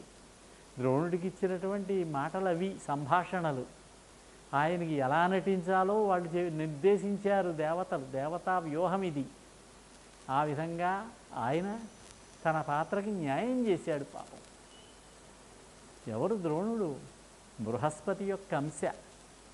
దేవగురువైనటువంటి బృహస్పతి రేపు జరగబోయేటటువంటి కురుపాండవ సంగ్రామంలో ఘోర యుద్ధం చేసుకునేటటువంటి పాండవులకి కౌరవులకి సాధారణ బాణాలేం సరిపోతాయి, అస్త్రశస్త్రాలు కావాలి. కాబట్టి ఆయనే ద్రోణుడుగా వచ్చి విద్యాగురువుగా చేశాడు. ఇంకొక విషయం, అర్జునుడితోటి నా శిష్యుల్లో నిన్ను అగ్రేసరుణ్ణి చేస్తాను అర్జున అన్నాడు. ఒకటి కాదు, రెండు కాదు, చాలాసార్లు అనుంటాడు.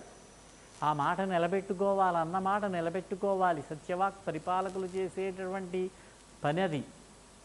ఇచ్చిన మాట నిలుపుకోవడం ద్రోణుని యొక్క ధర్మం. ప్రతిజ్ఞాపాలనం విశిష్ట ధర్మం అన్నారు. దానికి ఏదైనా చేయవచ్చు. దానికి అడ్డం వస్తే వీడి బొటనవేలు తీసుకున్నాడు. దానికోసం ఏకలవ్యుడి యొక్క బొటనవేలు తీసేయక్కర్లేదు.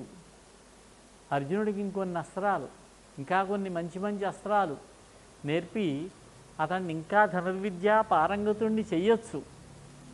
అయితే ఇంకొక విషయం ఏమిటంటే, నిషేధించినటువంటి ధనుర్విద్యను నేర్చుకుని ఆ కాలంలో ఉన్నటువంటి ధనుర్విద్యా సాంప్రదాయాన్ని ఉల్లంఘించాడు ఏకలవ్యుడు. నేను నీకు ధనుర్విద్య నేర్పనయ్యా అంటే నేర్చుకున్నాడు ఏదో అడ్డదారిలో. సాధారణంగా క్షత్రియులకి అస్త్రశస్త్రములు, బ్రాహ్మణులు కూడా నేర్చుకునే అవకాశం ఉన్నది, ఇతరులకు వద్దు. కానీ తను నేర్చుకున్నాడు ధనుర్విద్యా సాంప్రదాయాన్ని ఉల్లంఘించి. కాబట్టి ఆ విద్యలో అతడు రాణించకుండా చేయడం ద్రోణుడి యొక్క ఆలోచన అయి ఉంటుంది, ఆయన యొక్క అభిప్రాయం. ఏకలవ్యుడు చాలా గొప్ప నైపుణ్యం గలవాడు, గొప్ప విలుకాడు, నేనేమీ కాదన్ను. కానీ అమాయకమైనటువంటి ఒక మూగ జంతువు కర్రపుచ్చుకుని చీ అంటే వెళ్ళిపోతుంది. దాని నోట్లో 7 బాణాలు విచక్షణారహితంగా ప్రయోగించాడే. అతడి యొక్క నైపుణ్యం ఎంత గొప్పదైనా అతడి యొక్క విచక్షణ రాహిత్యం మాత్రం ఆమోదయోగ్యం కాదన్నారు. ఏకలవ్యుడికి అంతులైనటువంటి సామర్థ్యం ఉంది, అపారమైనటువంటి భక్తి ఉంది. ద్రోణుడంటే విపరీతమైనటువంటి భక్తి ఉంది.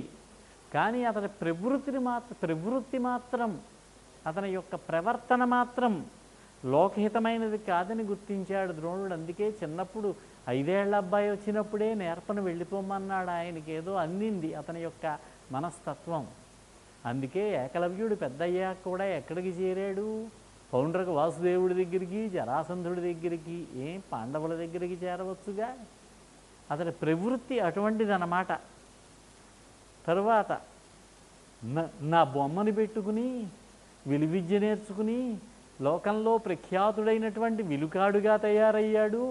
అతని వల్ల నా పేరు ప్రతిష్టలు ఇంకా పెరుగుతాయి, జగద్విదితమవుతాయని ప్రలోభపడకుండా, ఆశపడకుండా ద్రోణాచార్యుడు దశ దిశలా నా కీర్తి వ్యాపిస్తుంది, నా శిష్యుడు ఏకలవ్యుడని చెప్పుకుంటారని ఆలోచించకుండా బొటనవేలు కోసిమ్మన్నాడు. కొంతమంది పండితులు అన్నారు, ద్రోణుని యొక్క సంకల్పం నిమిత్త మాత్రం, దైవికం, అలా జరగాలంతే, జరగవలసి ఉన్నది జరిగింది. అందుకే ఆ సమయంలో ఆయనకి ఆ ఆలోచన వచ్చింది. విలువిద్య నేర్పేటటువంటి గురువుగా ద్రోణాచార్యునికి ఒక నిర్దిష్టమైనటువంటి ప్రణాళిక ఉంది, ఓ పద్ధతి ఉంది. దాన్నే త్రికరణ శుద్ధిగా ఆచరించాడు ఆయన, నమ్మి ఆచరించాడు. అర్హత ఉన్నంత వరకు విలువిద్య నేర్పమని అడిగితే తప్పకుండా నేర్పాడు, నేర్పను అనలేదు.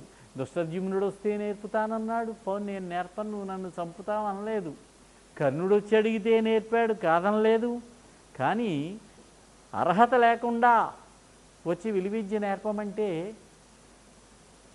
రాజ్యక్షేమాన్ని కోరి, లోకహితాన్ని కోరి, రేపొద్దున్న ప్రమాదకారిగా మారతాడు ఇతడు సమాజానికి. కుర్రవాడు ఇతడికి విలువిద్య నేర్పి ధనుర్వేత్తన చేసినట్లయితే రాజ్యక్షేమం కాదు, రాజుగారికే తలనొప్పిగా తయారవుతాడు. నేర్పనన్నాడు. ప్రణాళికాబద్ధమైనటువంటి విధానంతో, ఔచిత్య శోభితమైనటువంటి ఆలోచనతో విలువిద్య నేర్పేటటువంటి గురువుగా ద్రోణాచార్యుడు చూపినటువంటి సంయమనం ఆదర్శప్రాయమనే చెప్పాలి. ఆయన కొన్ని నియమాలు పెట్టుకున్నాడు.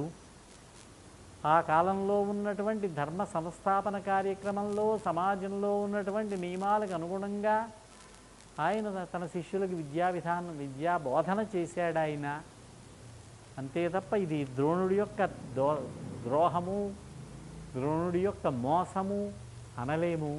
ఆఖరిగా చెప్పాలంటే ఇది రాక్షస మాయ, రాక్షస ద్రోహం. ఏకలవ్యుడు రాక్షసాంశ. కాబట్టి ఆ విధంగా కృష్ణుడి యొక్క లీలతోటి, మాయతోటి బొటనవేలు పోగొట్టుకున్నాడు. తర్వాత యుద్ధాల్లో కూడా పాల్గొన్నాడు. భారత యుద్ధం సమయానికి లేడు, ముందే కృష్ణుడి చేతిలో మరణించాడని చెప్పుకున్నాం. ఈ విధంగా విద్యాభ్యాసం జరుగుతూ ఉన్నది. చివరికి వచ్చింది. విద్యాభ్యాసం నేర్పేటప్పుడే, మొట్టమొదటే శిష్యులుగా చేర్చుకున్నప్పుడే ద్రోణుడు మాట అన్నాడు. సాధారణంగా విద్యంతా అయ్యాక నాకు గురుదక్షిణ ఇవ్వండి అబ్బాయి అని అడుగుతాం.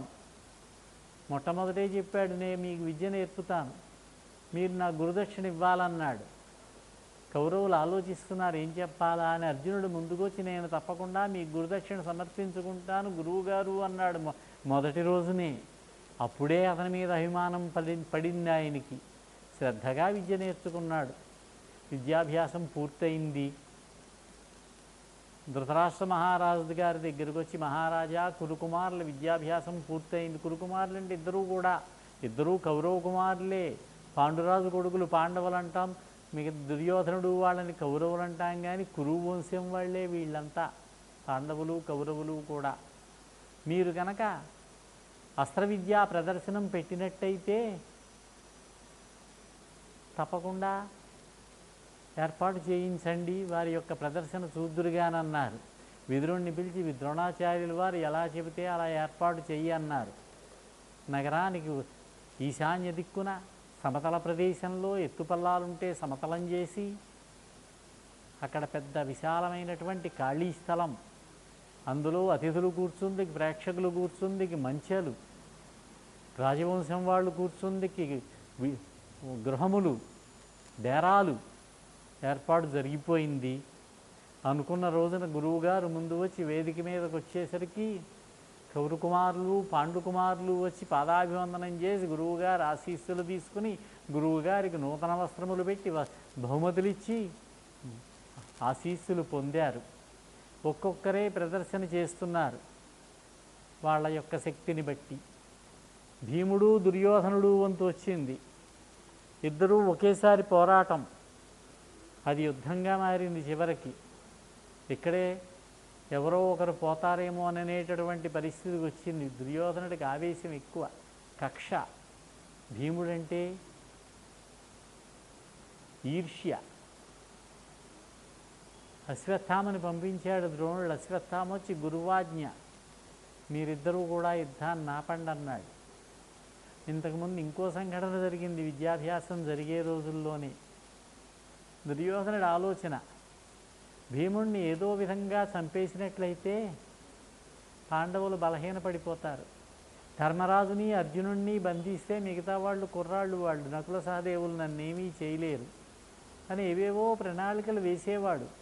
ఒకసారి తన సారథిని పంపించి ఏకాంతంగా ఎక్కడో దొరికితే వినోదానికి బయటికి వెళ్ళినప్పుడు ఆ సారథి పాము చేత కరిపించాడు భీముణ్ణి. ఆ పాము పళ్ళు దిగితేగా చాలా దట్టంగా మందంగా ఉండే చర్మం ఆ అబ్బాయిది. ఒక దెబ్బ కొట్టాడు, మెలకు వచ్చి చూసి ఒక దెబ్బ కొడితే సారథి చచ్చిపోయాడు, దుర్యోధనుడు సారథి. ఇంకోసారి తాళ్లతో కట్టి గంగానదిలో పడయించాడు. నిద్రపోతుంటే మెలకు వచ్చింది, తాళ్ళు తెంపుకున్నాడు, గట్టు మీద గీదుకుంటూ వచ్చాడు భీముడు.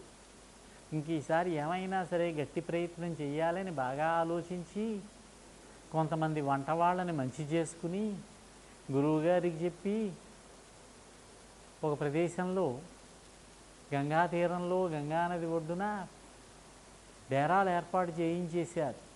2 రోజులు ఉండేలాగా వెళ్ళాలి. అందరూ బయలుదేరి వెళ్ళారు రథాల్లో. వంట వాళ్ళకి చెప్పి ఆ వండే పదార్థాల్లో కొన్నింటిలో విషం, ఇది సామాన్యమైనటువంటి గరళం కాదు, ఇది తగిలిందంటే పోవలసిందే. చాలా పెద్ద ప్రణాళిక వేశాడు దుర్యోధనుడు.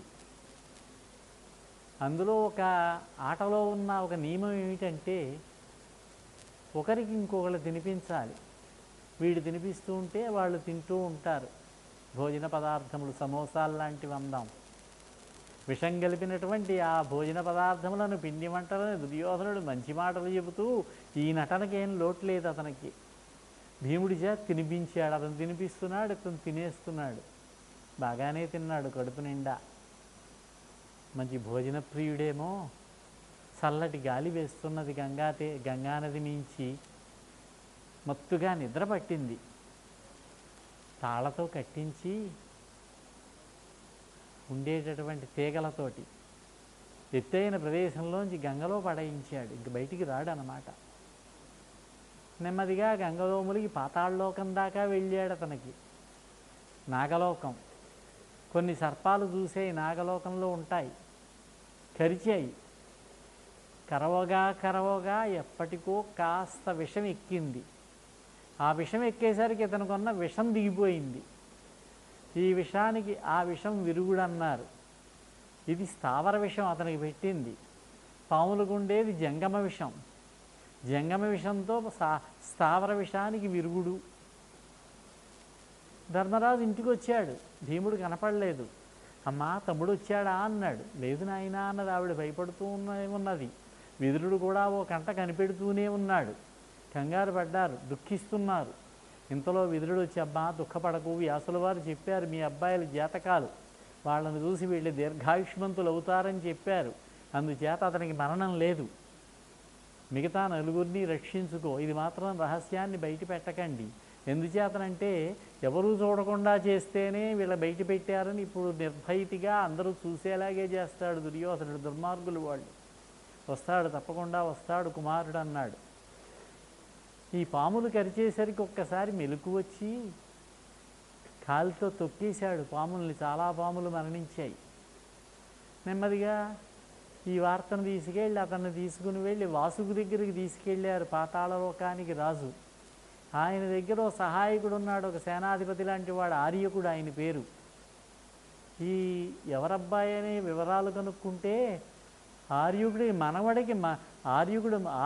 మనవడికి మనవడి కొడుకట. ఈ మనవరాలి కొడుకు, కుంతీదేవి కొడుకు. కుంతీదేవి తండ్రి అయినటువంటి కుంతిభోజుడికి ఆర్యకుడు తాతో ముత్తాతో అవుతాడు. మావాడేనండి అన్నాడు వాసుగుతోటి. అయితే ఇతనికి రత్నములు ఇవ్వండి, బహుమతులు ఇవ్వండి, బంగారం ఇవ్వండి, పంపించండి అన్నాడు. ఇవన్నీ ఎందుకండి, ఆ అబ్బాయికి చిన్న కుర్రవాడు, వాళ్ళ దేశంలో వాళ్ళ ఇంట్లో లేకపోతే కదా. మన దగ్గర రసం అని ఉంది, దేవతల దగ్గర అమృతం ఉంటుందట, నాగుల దగ్గర రసం ఉంటుంది. ఆ రసం ఇద్దాము, తాగుతాడు హాయిగాను, దానివల్ల ఇతనికి మంచి జరుగుతుంది, బలం వస్తుంది అన్నాడు. ఇది బాగుంది, తాగించండి అన్నారు. ఒక కుర్చీ వేసి కూర్చోబెట్టి కడవలతోటి ఇస్తే 8 కడవల రసం గటగటా తాగేశాడు. అప్పటికి తేణుపు వచ్చింది. ఆ రసం తాగితే 10,000 ఏనుగుల బలం కలుగుతుందట. నాగాయుత బల సంపన్నుడన్నారు. అయుతం అంటే 10,000, నాగములంటే ఏనుగులు. నాగాయుత బల సంపన్నుడయ్యాడు. చూడండి, అదృష్టవంతులకు ఆపదలు కూడా సంపదలుగా పరిణమిల్లుతాయి. సంపుదామని దుర్యోధనుడు పథక రచన చేస్తే మనవాడు బలవంతుడయ్యాడు. పడుకోబెట్టండి అన్నారు. 10 రోజులు పడుకున్నాడు ఆ మత్తులో. 10 రోజుల తర్వాత లేచాడు. బాబు, మీ అమ్మగారు చూస్తూ ఉన్నది, వార్తలు వస్తున్నాయి, వీళ్ళకి భూలోకం నుంచి వెతుక్కుంటున్నారు, బయలుదేరి వెళ్ళమని తలంటి స్నానం చేయించి మంచి బట్టలు కట్టించి ఇంకొన్ని బహుమతులు ఇచ్చి, ఎక్కడైతే ములిగాడో అక్కడికి 2 నాగినులు ఆడన సర్పాలు వచ్చి తీసుకొచ్చి విడిచిపెట్టాయి. నడుచుకుంటూ ఇంటికి వచ్చాడు. ధర్మరాజుకు నమస్కరించాడు, కుంతీదేవికి నమస్కరించాడు, జరిగిన విషయం చెప్పాడు. విదురుడు అన్నారు, ఎవరికీ చెప్పకండి ఈ విషయం అన్నారు. ఈ విధంగా విద్యాభ్యాసం జరుగుతూ ఉన్నది. ధర్మాన్ని ఆచరించేవాళ్ళు కాబట్టి, పరమాత్మయందు నమ్మకం కలవాళ్ళు కాబట్టి, కుంతీదేవి కృష్ణభక్తురాలు కాబట్టి ఆపదలన్నీ పక్కకి జరిగి జాగ్రత్తగా పెద్దవాళ్ళు అయ్యారు. కుమార్ అస్త్ర విద్యా ప్రదర్శనలో భీముడు దుర్యోధనుడు మధ్య ద్వంద్వయుద్ధం రణరంగంగా మారితే అశ్వత్థామ ఆపు చేశాడు. అప్పుడు అర్జునుడు వచ్చాడు, ద్రోణుడికి నమస్కరించాడు, తన విద్యా ప్రదర్శనంతా చూపించాడు. శభాష్ శభాష్ అంటున్నారు, చప్పట్లు కొడుతున్నారు ప్రేక్షకులంతా కూడా. ఒక ఎద్దు కొమ్ములో నుంచి, చిన్నటి రంధ్రంలో నుంచి అది కదులుతూ ఉంది, తాడుతో కట్టారు దాన్ని. ఆ రంధ్రంలో నుంచి 5 బాణాలు ఒకేసారి పంపించాడు. అంటే దీనిని బట్టి మత్స్యాంతరాన్ని అర్జునుడు కొట్టగలడన్నమాట. అదేవిధంగా కదులుతూ ఉన్నటువంటి వరాహం, వేగంగా వస్తున్నటువంటి పంది బొమ్మ, దాన్ని కొట్టాడు. అంతా మెచ్చుకుంటున్నారు. ఇంతలో ఒక యువకుడు వచ్చాడు. ఆ ద్వారం దగ్గర నిలబడి భుజాస్పాలనం చేశాడు. దెబ్బ చరుచుకున్నాడు పెద్ద చప్పుడు వచ్చేలాగా. అందరూ అటువైపు చూశారు. అతడే రాధేయుడు, కర్ణుడు. ద్రోణుడికి నమస్కారం చేసినట్టు చేయనట్టు ఏదో చేసి భక్తి ఉంటేగా. ఇతడు చేసినటువంటివన్నీ నేను చేయగలను, నాకు అవకాశం ఇస్తాను, అవకాశం ఇవ్వండి, చేస్తానన్నాడు. చెయ్యి అన్నారు. అన్నీ చూపించాడు. అర్జునుడు చేసినటువంటి అన్ని ప్రక్రియలు ఇతడు చేశాడంటే మత్స్యంతరాన్ని కర్ణుడు కూడా కొట్టగలడు, పర్వాలేదని నాకు అనిపిస్తున్నది. నాకు అర్జునుడితోటి ద్వంద్వయుద్ధం చెయ్యాలి, అవకాశం ఇవ్వండి అన్నాడు. అప్పుడు కృపాచార్యుడు వచ్చాడు. ఇంతవరకు ఏం మాట్లాడలేదు వాడు. నాయన, ఇతడు పాండురాజు గారి అబ్బాయి, సుక్షత్రియ వంశసంజాతుడు.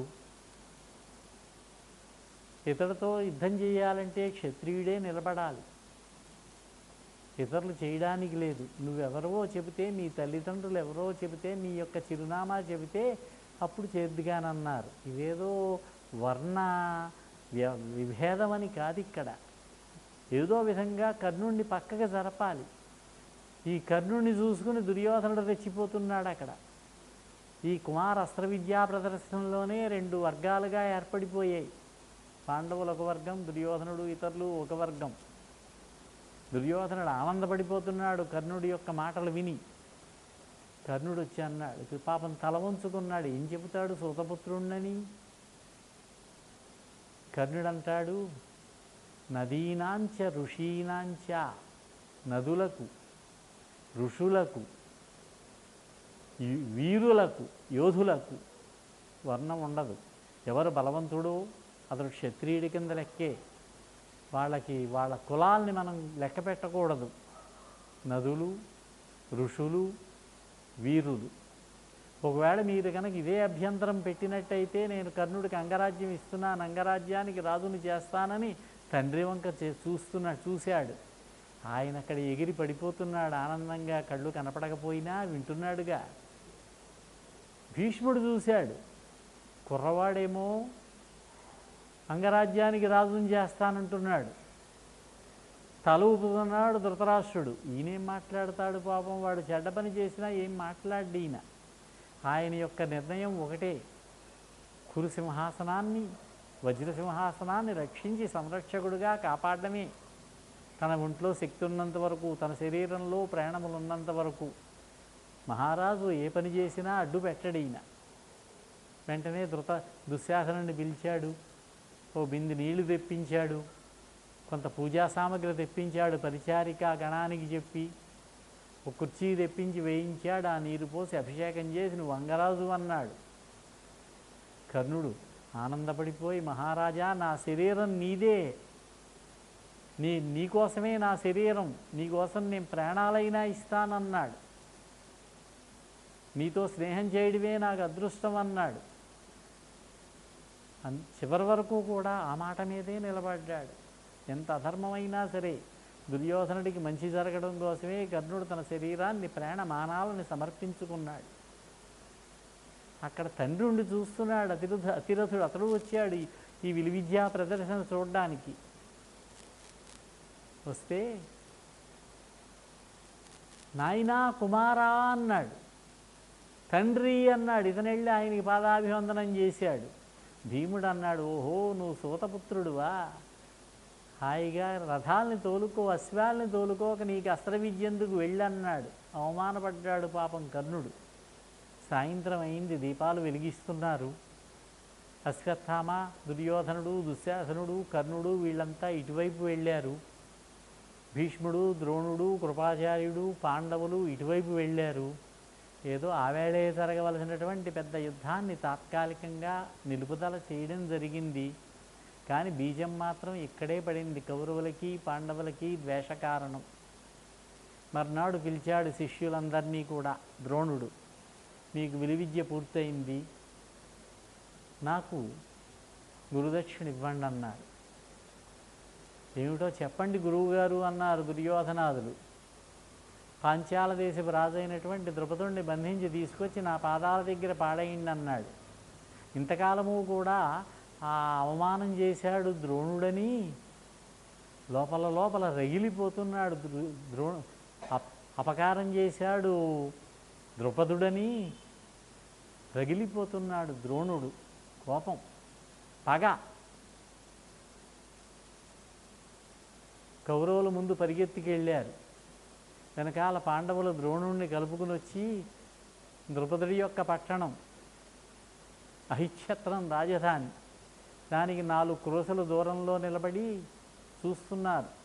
అర్జునుడు అన్నాడు ద్రోణుడితోటి, గురుదేవ చూసుకోవాలి, ఎదురున్నటువంటి ద్రుపదుడు ఎంత పరాక్రమవంతుడో తెలవదు ఇప్పటిదాకా. ఈ కౌరవులు ఉత్సాహంగా ముందుకు వెళ్ళారు.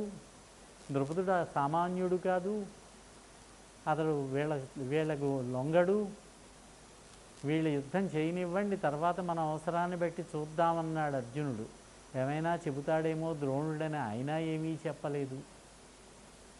కౌరవులు యుద్ధానికి వచ్చారని వార్త అందగానే సమస్త సైన్యాన్ని తీసుకుని పట్టణంలో ఉన్న ప్రజలు కూడా రోకళ్ళు, కర్రలు, చీపురు కట్టలతో కూడా వచ్చారు యుద్ధానికి. పాపం ద్రుపదుడు యుద్ధం చేస్తుంటే కౌరవులు తట్టుకోలేకపోయారు. కర్ణుడు కూడా రణరంగం నుంచి పారిపోయాడు. అందరి పరాక్రమవంతుడు ద్రుపదుడు, అందులో సందేహం లేదు. అప్పుడు అర్జునుడు అన్నాడు, గురుదేవా మీరు ఇక్కడే ఉండండి, మీకు శ్రమెందుకు? అన్నయ్య ధర్మరాజా నువ్వు ఇక్కడే ఉండు, నకుల సహదేవులు నీకు రక్షణగా ఉంటారు, నాకు భీముడు ఒక్కడ చాలని భీముడిని తీసుకుని యుద్ధరంగంలోకి వస్తే భీముడికి ఇటువంటి యుద్ధం దొరికితే చాలా ఆనందం. రథం దిగి నడిచెళ్ళిపోతాడు. ఎక్కడైనా చెట్టు దొరికితే అది పీకి మరీ యుద్ధం మొదలు పెడతాడు.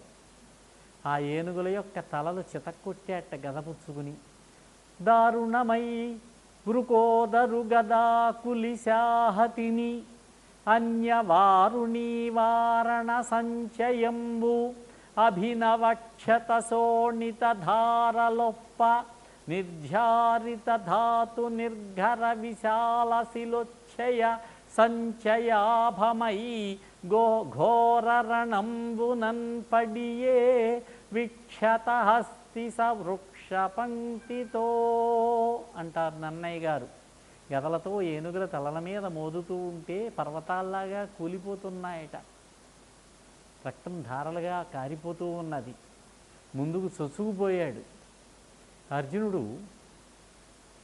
పాంచాలరాజు అయినటువంటి ద్రుపదుడి యొక్క సేనాధిపతి యుద్ధం చేసి పారిపోయాడు. అర్జునుడి ముందు ఆగలేక పాంచాలరాజు సోదరుడు వచ్చి అతను వెళ్ళిపోయాడు. ఇంకా ద్రుపదుడికి అర్జునుడికి భీకర యుద్ధం. ద్రుపదుడు సామాన్యుడు కాదు. అర్జునుడి యొక్క వింటిని నరికాడు, వింటి నారిని తెంపాడు. వెంటనే అర్జునుడు కత్తి దూసి ద్రుపదుడు రథం మీదకి దూకి ఈ రథం నుంచి పట్టుకుని బంధించాడు. ఎప్పుడైతే రాజు బంధించబడ్డాడో సైన్యం ఏం చేయలేరు పాపం. పారిపోయేవాళ్ళు పారిపోతారు, మిగతా వాళ్ళు యుద్ధం మాని ఆగిపోతారు. అన్నయ్య భీమసేన, యుద్ధం ఆపుచేయి, అమాయకుల్ని చంపక నువ్వు. ద్రుపదుడు మనకు శత్రువు కాదు, మనకు బంధువే, గురుదక్షిణ తీర్చుకోవడమే మన యొక్క లక్ష్యం అన్నట్టు అర్జునుడు. ఎంత మురిసిపోయాడో ద్రుపద మహారాజు ఈ మాట విని. అర్జునుడు అన్నాడు ఆ మాటని. యుద్ధం ఆగింది. ఆ రథానికి కట్టారో రథ చక్రానికి కట్టారో ద్రుపదుడిని తీసుకొచ్చి ద్రోణుడి ముందు పడేశారు కట్లు కట్టి. సిగ్గుపడిపోయాడు. రాజు ఓడిపోతే ఇంక రాజ్యం ఏమీ లేదా, రాజ్యం అంతా అర్జునుడిదే. అర్జునుడిస్తే ద్రోణుడిదే. ద్రోణుడు ఏం చేసుకుంటాడు, కౌరవ సామ్రాజ్యంలో అంతర్భాగం అయిపోతుంది. అప్పుడు ద్రుపదుడు నవ్వన్నాడు, ఏం మహారాజా, నీ రాజ్యం అదాంధకారం తగ్గిందా? ఏమన్నావు నువ్వు? నాతో స్నేహం చేయమంటే ఏమన్నావు అని 4 మాటలని. పాపం బ్రాహ్మణులకు కోపం తక్కువ అండి. ఇలా అన్నాను నేను అనుకోకండి, దూది కాలినట్టే తగ్గిపోతుంది తొందరగా. అనుగ్రహం కలిగింది పాపం. నేను ఈ రోజుకు కూడా నీతో స్నేహం చేస్తాను, మైత్రి చేస్తాను, నువ్వు కావాలంటే చేయి నాతో, లేకపోతే నీ ఇష్టం. ఆయన ఏం చేస్తాడు, సేవకుడు అవ్వాలి. ఇతను తల నరికేయిందంటే నరికేస్తారు ఒక్క నిమిషంలో, యుద్ధంలో దొరికినటువంటి వాడిని. నాకు రాజ్యం లేదన్నావు కదూ, నేను రాజును కాదనే కదా నీతో స్నేహం చేయడానికి పనికిరామన్నావు. ఇప్పుడు నీ రాజ్యం అంతా నాది. అయితే స్నేహభావాన్ని మనసులో ఉంచుకుని నా రాజ్యంలో సగం ఇస్తాను నీకు. రాజ్యానికి గంగానది మధ్యలో ప్రవహిస్తూ ఉన్నది. గంగకు ఉత్తరం వైపు నాది, దక్షిణం వైపు నీది, కావాలంటే తీసుకో అన్నాడు. అసలు రాజధాని అహిక్షత్రం అనేది ఉత్తరాన్న ఉన్నది గంగకి. అది ద్రోణుడి రాజ్యంలోకి వస్తుంది. అదే పంజాబ్ అన్నారు. గంగానదికి దక్షిణాన ఉన్నది పంజాబు రాజే ద్రోణుడు అన్నారు, ద్రుపదుడు అన్నారు. గంగానదికి ఉత్తరాన ఉన్నటువంటిది హర్యానా, దానికి రాజధాని అహిక్షత్రం. ఆ కాలంలో కాంపిల్య నగరం అని ఉన్నది, అది కింద దక్షిణాన ఉన్నటువంటిది. మిత్రమా, ద్రోణ, పండిత, బ్రాహ్మణ అలాగే చేద్దామన్నాడు. ఇంకేమంటాడు? అయితే ఆ పగ మాత్రం ఇప్పటి వరకు ద్రోణుల్లో ఉన్నటువంటి పగ ద్రుపదుడికి బదిలీ అయింది. రగిలిపోయాడు అందులో రాజుగారు. తిరిగి వచ్చి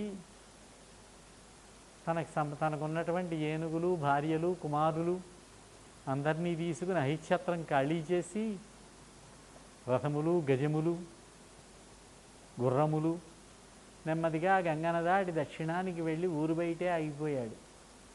ఈ ఉత్తర పాంచాలం ద్రోణుడి దగ్గరే ఉండిపోయింది దాని పాలకుడు. అయితే ఎప్పటిదాకా? ఆయన మరణించేదాకా. అయితే అది కురు సామ్రాజ్యంలో అంతర్భాగం అయిపోయింది ధృతరాష్ట్రుడికి, తర్వాత దుర్యోధనుడి భాగంలోకి వచ్చింది. అలాగే కర్ణుడు కొన్ని రాజ్యాలు జయించాడు, అవన్నీ కౌరవ సామ్రాజ్యంలో భాగాలయ్యాయి. భీష్ముడు కొన్ని రాజ్యాలు జయించాడు. వీళ్ళ పాత్ర ఏమిటండి అంటే, అక్కడ ఉన్నటువంటి రాక్షసాంశలో పుట్టిన రాజులందరినీ జయించారు వీళ్ళంతా కూడా. వాళ్ళ పాత్ర అది. ద్రుపదుడు రాజ్యంలోకి వెళ్ళక, కుమారులు ఉన్నారు, కొద్దిమంది మంత్రులు ఉన్నారు, మీరు చూస్తూ ఉండండి అని అక్కడ ఉన్నటువంటి ఆశ్రమములన్నీ తిరిగాడు. కనపడ్డ ప్రతి ఋషిని అడిగాడు, ద్రోణుడిని చంపే కుమారుడు కావాలి నాకు, మీరు చేయించండి అని. ఎవరూ అంగీకరించలేదు. మేము చేయించమన్నారు. ప్రాధేయపడుతున్నాడు, మీకేం కావాలంటే అది ఇస్తాను, 1,00,000 గోవులు ఇస్తాను. పాపం ఆ వెర్రి బ్రాహ్మడికి 4 3 ఆవులు ఇచ్చుంటే ఆయన ఆశ్రమంలోనే ఉండి కుర్రాడికి ఆ పాలేదో పట్టుకుంటూ అది కౌరవ పాండవ యుద్ధమే జరిగేది కాదు. కురుపాండవులకు గురువయ్యేవాడే కాదు, ద్రోణుడు చరిత్రే మారిపోయేది. అందుచేత కురుపాండవ యుద్ధానికి మూల కారణం ద్రుపదుడు, ద్రోణుడు. వాళ్ళ ఇద్దరి మధ్యలో జరిగిన సంఘర్షణ ద్రోణుడి పగ ముందు. ఇప్పుడు ద్రుపదుడి దగ్గరికి వచ్చింది ఆ కోపం. ఉపయాజుడు అని ఒక ఋషి దగ్గరికి వెళ్ళాడు. ఆయన గొప్ప ఋషి, ఒక ఆశ్రమం కట్టుకుని ఉన్నాడు. 2 అన్నదమ్ములు వాళ్ళు, యాజుడు, ఉపయాజుడు. కొంచెం దగ్గరగా ఉన్నాయి వాళ్ళ ఆశ్రమాల అడవిలో. మీకు 1,00,000 గోవులు ఇస్తాను, నాకు ద్రోణుడిని సంహరించే కుమారుడు కావాలన్నాడు. ద్రోణుడు నేను సమానమే, క్షాత్రధర్మంలో ఇద్దరం పరాక్రమవంతులమే, సరితూగుతాం. కానీ ఆయన దగ్గర బ్రాహ్మణ ధర్మం ఉన్నది, బ్రహ్మత్వం ఎక్కువగా, నా దగ్గర అది లేదు, నేను క్షత్రియుణ్ణి. కాబట్టి మీ సహకారం కావాలన్నాడు. నేను ఆ పని చేయనయ్యా అన్నాడు ఆయన.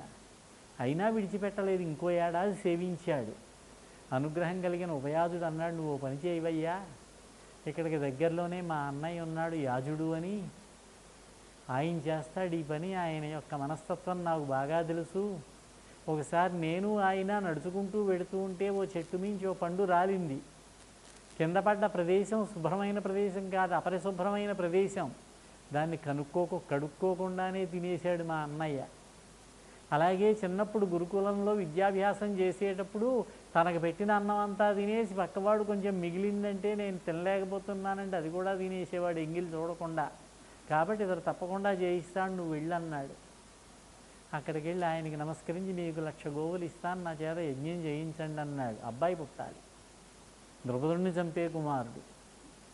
అలాగే చేయిస్తా అన్నాడు ఆయన. తమ్ముడిని పిలిచాడు, తమ్ముడు నేను యజ్ఞం ఒప్పుకున్నాను, నేను ఒక్కడిని చేయించలేను, నాకు సాయం కావాలి, నువ్వు సాయం చేయి అన్నాడు. అలాగే అన్నయ్య అన్నాడు ఉపయాజుడు. ఏం చేస్తానలేదు కానీ అన్నగారికి సహాయం చేస్తానన్నాడు. నీకు కావలసినటువంటి పూజా సామగ్రి అంతా ఏర్పాటు చేసుకో, యజ్ఞానికి కావలసిన సమస్త పరికరములు అని ద్రోణుడికి చెప్పి యజ్ఞం ప్రారంభించారు. యజ్ఞం జరుగుతూ ఉన్నది. ఇది ఒక హోమం, ఇది క్రతువు, ఆభిచారిక క్రతువు. ఒక కోరికతో చేసేటటువంటి క్రతువుని ఆభిచారిక క్రతువులు అంటారు.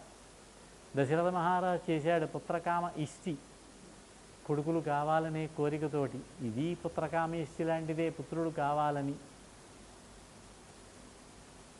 హవిస్సు తయారు చేశాడు యాజుడు. ఉపయాజుడు దాన్ని మంత్రాలతోటి మంత్రపూతం చేశాడు. అమ్మ కోకిలాదేవి మహారాణి రెండమ్మ, ద్రుపదుడు భార్య ఆవిడ, ఈ హవిస్సును భుజించండి అన్నారు. ఋషివర్య, నేను భోజనం చేసి తాంబూలం నవ్వులుతూ ఉన్నాను, నా నోటిలో తాంబూలం ఉంది, ముఖానికి అంగరాగములున్నాయి, అంతా మొహం అంతా రాసుకుంటుందిగా లేపనములు, స్నానం చేసి వస్తానన్నది. కొద్దిసేపు ఆగండి అన్నది. నువ్వు వచ్చే వరకు ఆగుతుందా, అగ్నిలోనే హోమం చేసేస్తాం. ఇంకో మాట అన్నారు, నీకు ఒక కుమారుడు ఒక కుమార్తె కలుగుతారు, వాడు నన్ను అమ్మ అని పిలవాలన్నది ఆవిడ, తప్పకుండా పిలుస్తారన్నారు. ద్రుపదుడు సంతోషించాడు. ఈ అమ్మాయిని అర్జునుడికి ఇచ్చి పెళ్లి చేయాలని అప్పుడే అనుకున్నాడు. ఏం కుర్రాడండి, ఎంత అందగాడండి, ఎంత పరాక్రమవంతుడండి, నన్ను బంధించి ద్రోణుడి దగ్గరికి తీసుకెళ్ళి అప్పచెప్పాడు.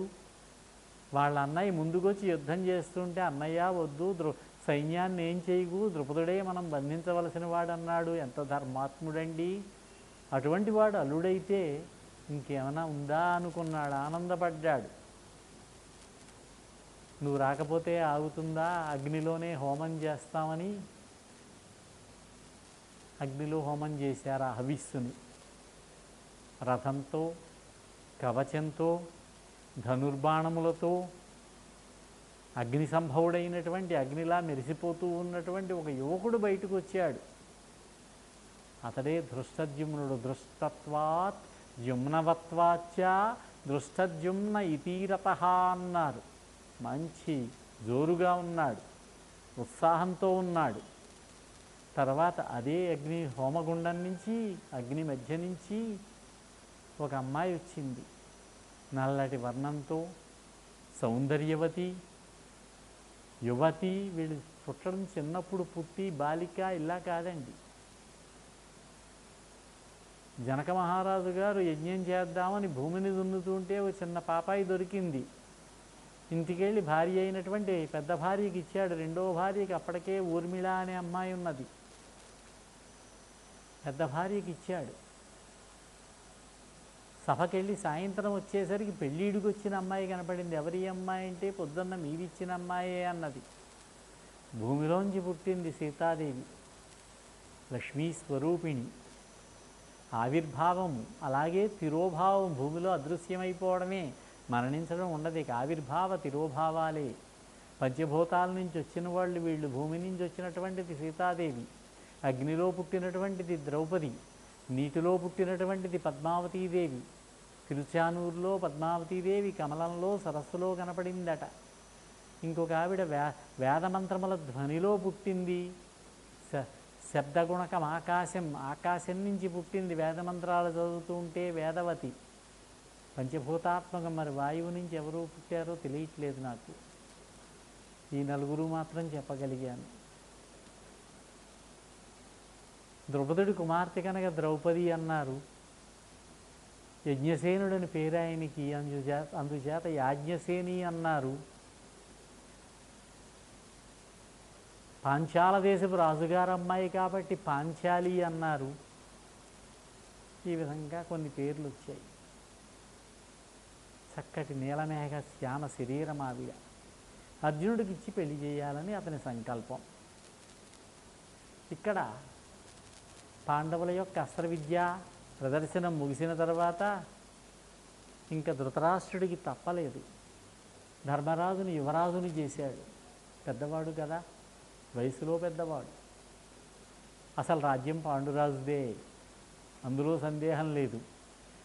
అన్నగారు బాధపడతాడని సింహాసనం మీద కూర్చోబెట్టాడు పాండురాజు గౌరవంగా. కాస్త సిసింటా వచ్చి కూర్చోమంటే మనవాడు ఏం చేశాడంటే మొత్తం పట్టేశాడు. పాండురాజుని యువరాజుని చేశాడు. ధర్మరాజుని యువరాజుని చేశాడు. 5 సంవత్సరాలు యువరాజుగా ఉన్నాడు. పేరుకి యువరాజే కానీ పరిపాలన అంతా ధర్మరాజే చూస్తున్నాడు. పెద్ద ఆయన అంధుడు. ప్రజలలో ఎంతో గౌరవం. పాండురాజు అంటేనే గౌరవం. ఆయన మంత్రుల్ని సేనాధిపతుల్ని చాలా గౌరవంగా చూసుకునేవాడు. ఆయన పరిపాలన జరిగిన రోజుల్లో ఎవరైనా యుద్ధంలో సైనికులు మరణిస్తే వాళ్ళ భార్యలకి పిల్లలకి ఉద్యోగాలు ఇచ్చి, భార్యలకి భరణం ఇచ్చి పోషించేవాడు. అనేక బహుమతులు ఇచ్చేవాడు. అందుచేత పాండురాజు అంటే గౌరవం, పాండవులంటే గౌరవం. అందులో వీరి సత్ప్రవర్తన, ధర్మ మార్గంలో ప్రవర్తించేవాళ్ళు, సత్యాన్ని తప్పరు. అందులో ధర్మరాజు తరఫున అర్జునుడు ఉత్తర దిక్కుకు వెళ్ళి ఉత్తర కురుభూములలో కొన్ని రాజ్యాలు సంపాదించి కోశాగారాన్ని నింపాడు. 5 సంవత్సరాలు ఉన్నారు. అలాగా రగిలిపోతున్నాడు. ఇక్కడ దుర్యోధనుడు ఏదో ఒక విధంగా వీళ్ళని పక్కకి తప్పించాలి. పాతుకుపోతున్నారు సామ్రాజ్యంలో. వీళ్ళు కనుక ఇలాగే ఉన్నట్టయితే రేపు మాకు, మా పిల్లలకి, మా మనవలకి ఏం మిగలదిక. వాళ్ళు పెట్టింది తినడం, కాలక్షేపం చేయడమే. ఒక రోజున శకునితో కలిసి తండ్రి దగ్గరికి వెళ్ళి వాపోయాడు. నేను అదే ఆలోచిస్తున్నాను రా, ఎలా చేయాలో తెలియట్లేదు, ప్రజలంతా తిడతారేమో అంటాడు ఆయన. ఆలోచనలకు తక్కువ లేదుగా, ఓ పని చేద్దాం నాన్నగారు, కొంతకాలం పాటు వీళ్ళని ఎక్కడికైనా పంపించేద్దాం, వెళ్ళి కొంతకాలం అక్కడ ఉండొస్తారు. ఈలోగా కోశాగారం మొత్తం నా చేతిలోకి వస్తుంది, సైన్యం మొత్తం నా చేతిలోకి వస్తుంది. నా మాట వాళ్ళకి బహుమతులు ఇచ్చి వాళ్ళని మంచి చేసేసుకుంటా. ఇప్పటికే ప్రారంభించాను బహుమతులు ఇవ్వడం. మంత్రులు నా వశంలో ఉంటారు. అప్పుడు వచ్చినా వాళ్ళు ఏం చేయలేరు, నేను స్థిరపడిపోతానన్నాడు. నువ్వు చెప్పింది బాగానే ఉంది కానీ భీష్ముడు ఏమంటాడో అన్నాడు ఆయన.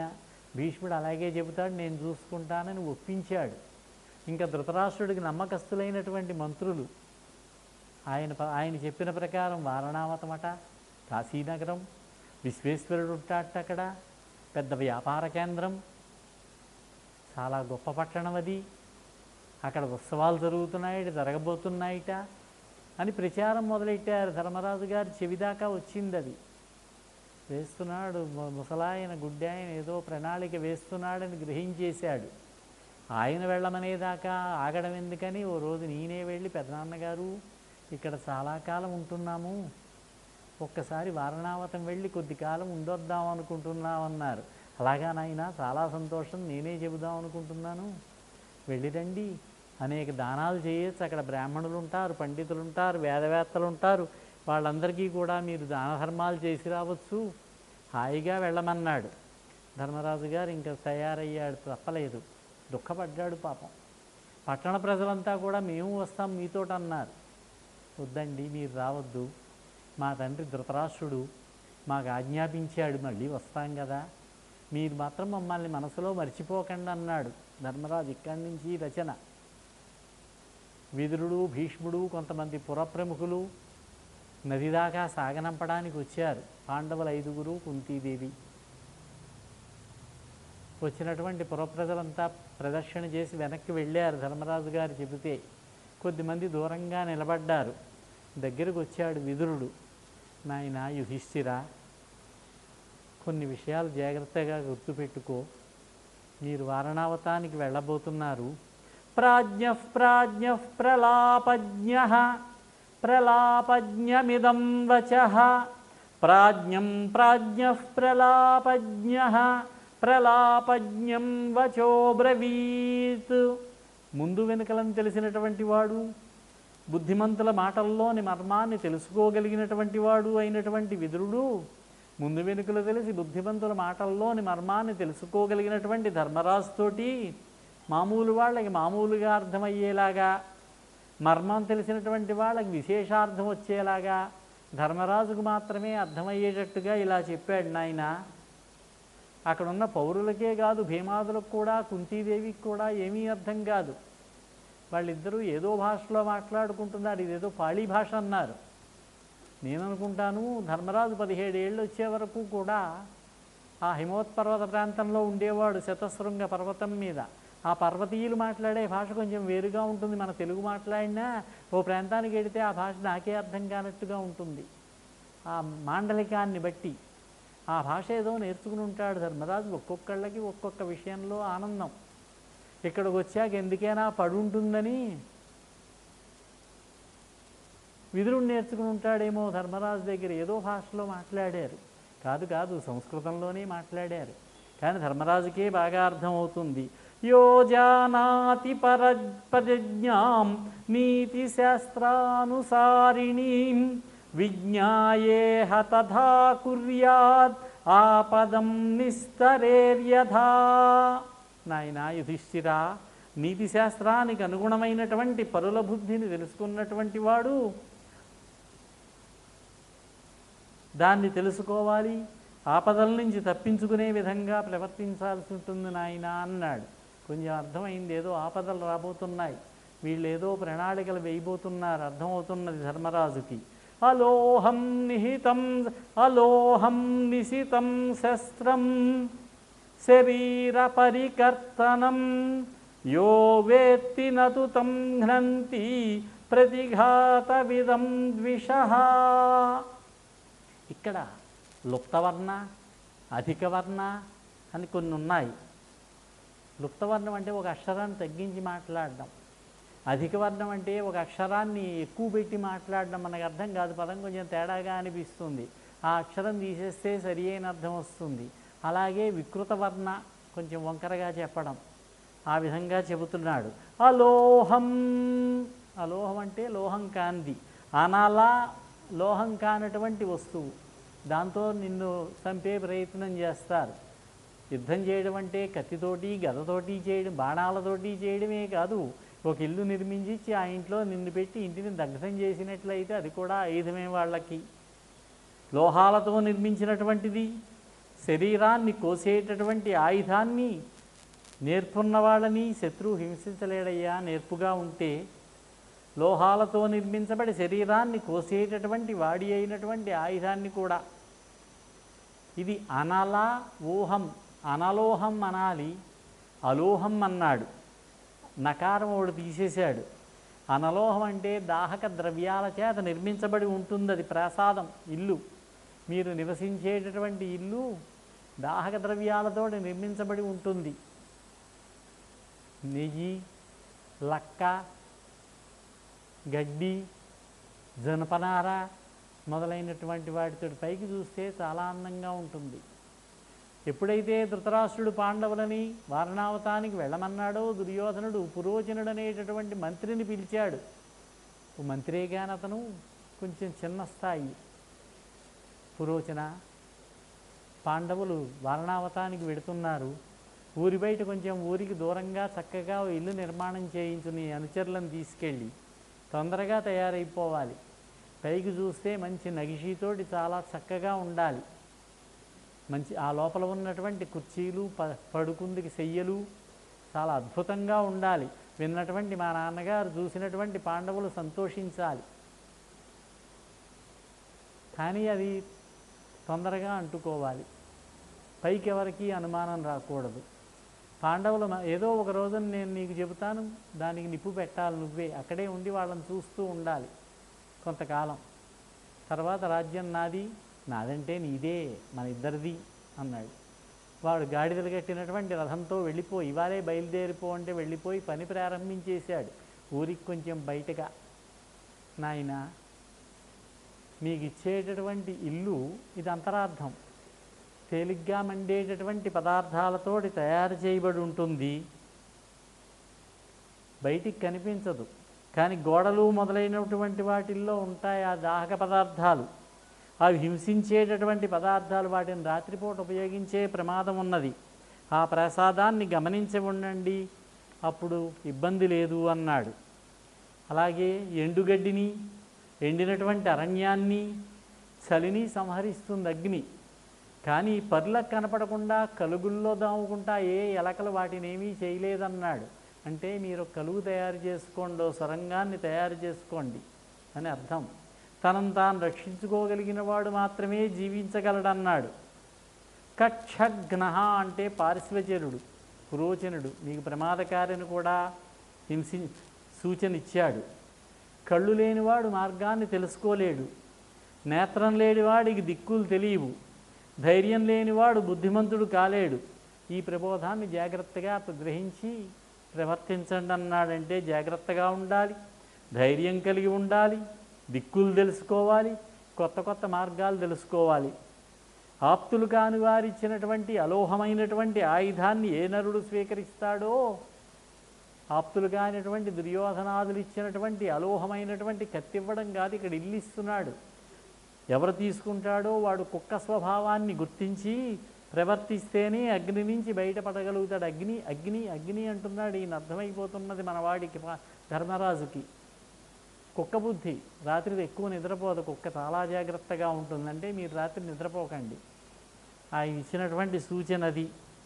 తిరుగుతూ ఉంటే మార్గాలు తెలుస్తాయి, నక్షత్రాలను చూసి దిక్కులు గుర్తుపట్టుకోవచ్చు, ఏ దిక్కు తూర్పో. తన జ్ఞానేంద్రియాలను అప్రమత్తంగా ఉంచుకుంటే పరుల చేత బాధించబడ్డు. జ్ఞానేంద్రియాలు 5 జ్ఞానేంద్రియాలు 5, కర్మేంద్రియాలు 5. ఇక్కడ జ్ఞానేంద్రియాలే చెప్పాడు కాబట్టి త్వక్, చక్షు, శ్రోత్ర, జిహ్వ, ఘ్రాణేంద్రియాలు. తెలుగులో చెప్పాలంటే ముక్కు, చెవి, కన్ను, నాలుక, చర్మం. అంటే కళ్ళు జాగ్రత్తగా పెట్టుకోవాలి, చెవులు జాగ్రత్తగా పెట్టుకోవాలి. చాలు కదా, చెవులు ఎవరేం మాట్లాడుకుంటున్నారు జాగ్రత్తగా పరిశీలిస్తూ జాగ్రత్తగా గడపండి నాయనా అన్నాడు. మీరు చెప్పింది అర్థమైంది మహామంత్రి, వెళ్ళొస్తామని దండం పెట్టాడు ధర్మరాజు. పడవెక్కాక అడిగింది కుంతి, నాయనా మాకు అర్థం అవ్వలేదు, విదుర మహాశయుడు ఏదో చెప్పాడు అన్నాడు. ఏమీ లేదమ్మా, మనకు అక్కడ ఇవ్వబోయేటటువంటి ఇంటికి అగ్ని ప్రమాదం ఉంటుంది, జాగ్రత్త అని చెబుతున్నాడు విదురుడు అన్నాడు. ఈ విధంగా వారణావతానికి చేరారు. వారణావతంలో సుమారుగా 6 నెలలు ఉన్నారేమో అనిపిస్తుంది. రేపటి రోజున లాక్షాగృహ దహనం, అక్కడి నుంచి అడవిలో పడిపోవడం, ఈ వృత్తాంతం చూద్దాం. 3వ రోజు పూర్తయినట్టుంది. ఈ 5 రోజుల్లోనూ ఆదిపర్వం పూర్తి చేయాలి, రేపు ఎల్లుండితోటి. స్వస్తి. మంగళం కోసలేంద్రాయ మహనీయ గుణాత్మనే చక్రవర్తి తనూజాయ సార్వభౌమాయ మంగళం. స్వస్తి.